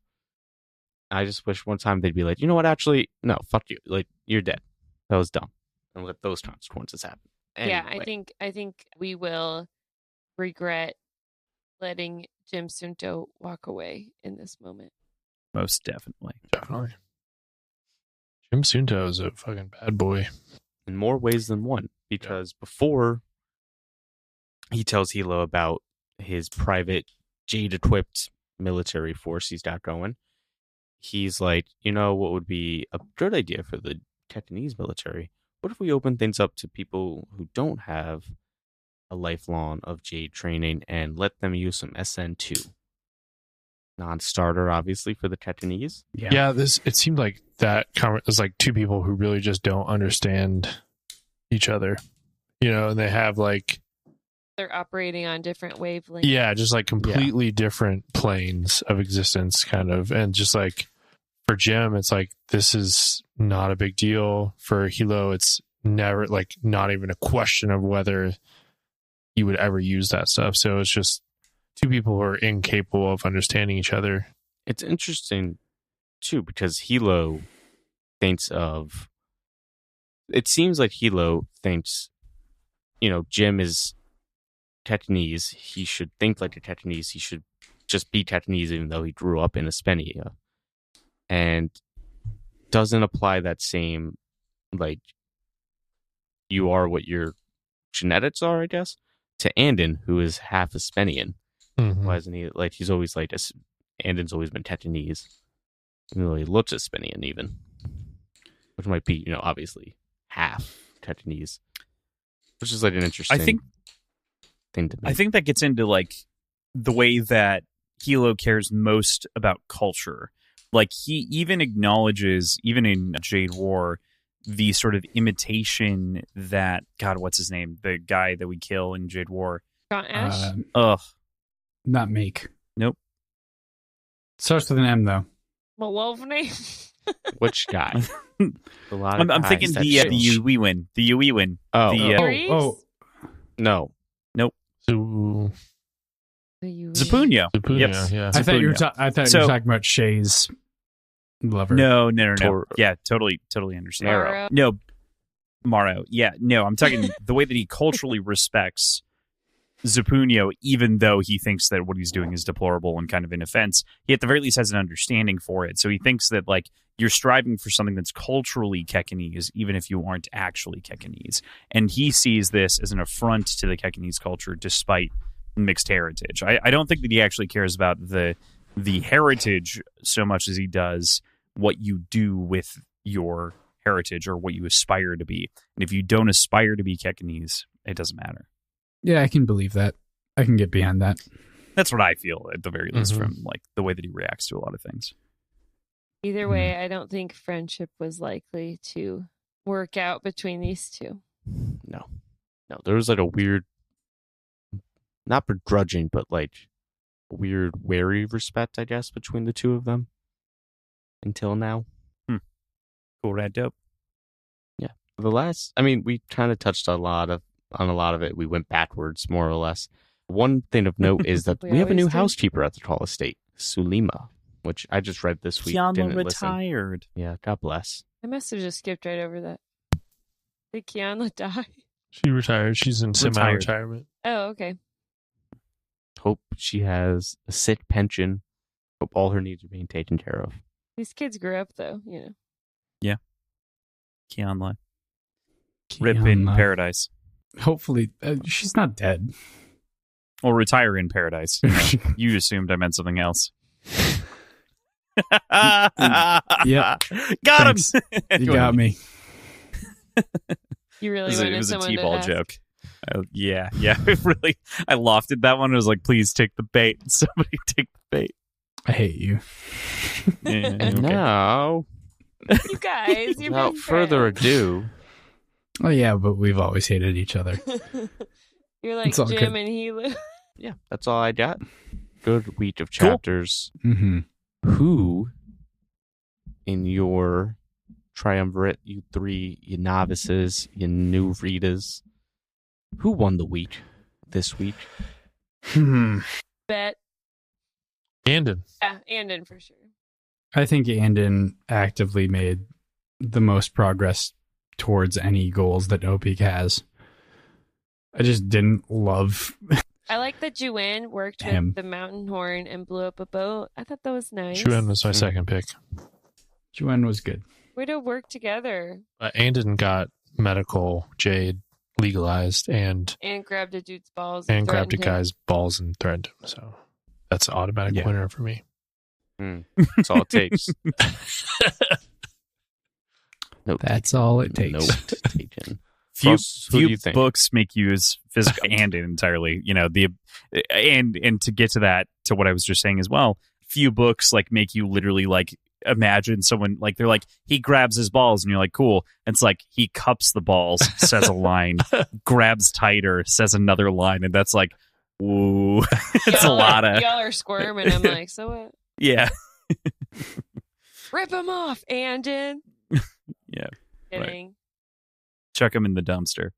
So yeah, and then for me, how about you, Thomas? What you think? What you feel? I don't know. I guess Anden did. You sound super confident. I'm not confident in it. I like what Juan did, I think, more. Tom, He was pretty into thinking it. what everyone else picked. I don't. I will if I have to. I don't feel like I have to this week. Juan did some cool naval operations. I don't like that he was prejudiced, though. Otherwise, I would be all in on him. Yeah, that was. What are you going to do? Sure. Work-life balance. Check. Good food takes, possibly? Check. Stay at, swims dives? fast. Check. Romance with the new Horn of the Mountain? Maybe. It's in play. Could they be the Bash Brothers? Not off the table. Could they be the Bash Brothers? Best Perhaps. friends? Only Perhaps. time will tell. Find out next week on Words and Whiskey. Jade Legacy. With that, next week, we are going to be entering our 4th episode here, tackling chapters 21 through 28. 21 through 28. So that's where we'll leave you for this week. Thank you, as always, to Tim and Andrew, who help keep our show's lights going. Help keep the show going. And add cool music. They add cool music to the... Andrew adds cool music to stuff. They erased Like, my mic Andrew- bumps. He does. Andrew will occasionally listen to a good chunk of the show while he's going through and waiting for things to happen. And sometimes he'll be like, ooh, we could use a cool sound effect there, and he'll just insert shit. It's always a fun joy. Mm-hmm. Little bonus. Andrew, I think you're wonderful, personally. We all think you're wonderful. You too, Well, Tim. Let's be real. When you say it, it's less special. Because I just said it, and now everyone thinks it, so now it's Thanks, mundane. God damn it, Thomas. Stop being a contrary. Tim, you're great too. Knows he's great, though. We don't give Andrew enough shine. Check out the show notes where you can find our schedule, our Patreon, our previous episodes, our websites, our social media accounts, all in one convenient location. I think we've had a few bleed over jokes today in this episode, and if you want the full context of what we were laughing about, you could join the Patreon and listen to the Devil's Cut and have the full context for the jokes. So that's my And pitch. Don't forget to rate and review us 5 stars only.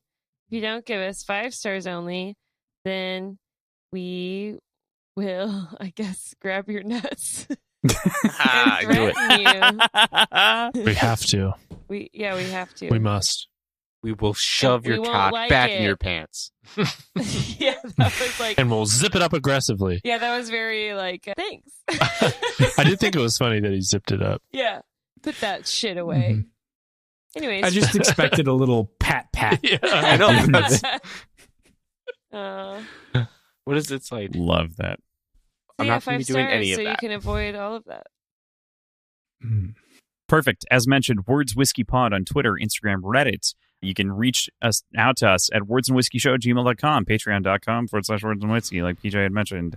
And thank you so much to our co-hosts here for doing the whole show, last week without me, and for doing this in general. It's been, we're on like episode 107, I think. 20. Well, this is 159 of the podcast as a whole, but like 20 something of this little series. So very appreciative of all the time we've gotten to spend. Thanks for having Yeah. us. Mm-hmm. Little We did love you it. know you're committing a half year of your life to I don't think I Us. knew that. No. The math snuck up. Like, Yeah. we'll cover some books. Yeah, when am I free to like not do this every week? PJ, you're never. Well, PJ had no idea what he was committing to. PJ is a prisoner of the podcast. Peach said, "Oh, 3 books." Easy. All right. I See you love guys later. I love you all. Bye. Goodbye. Bye.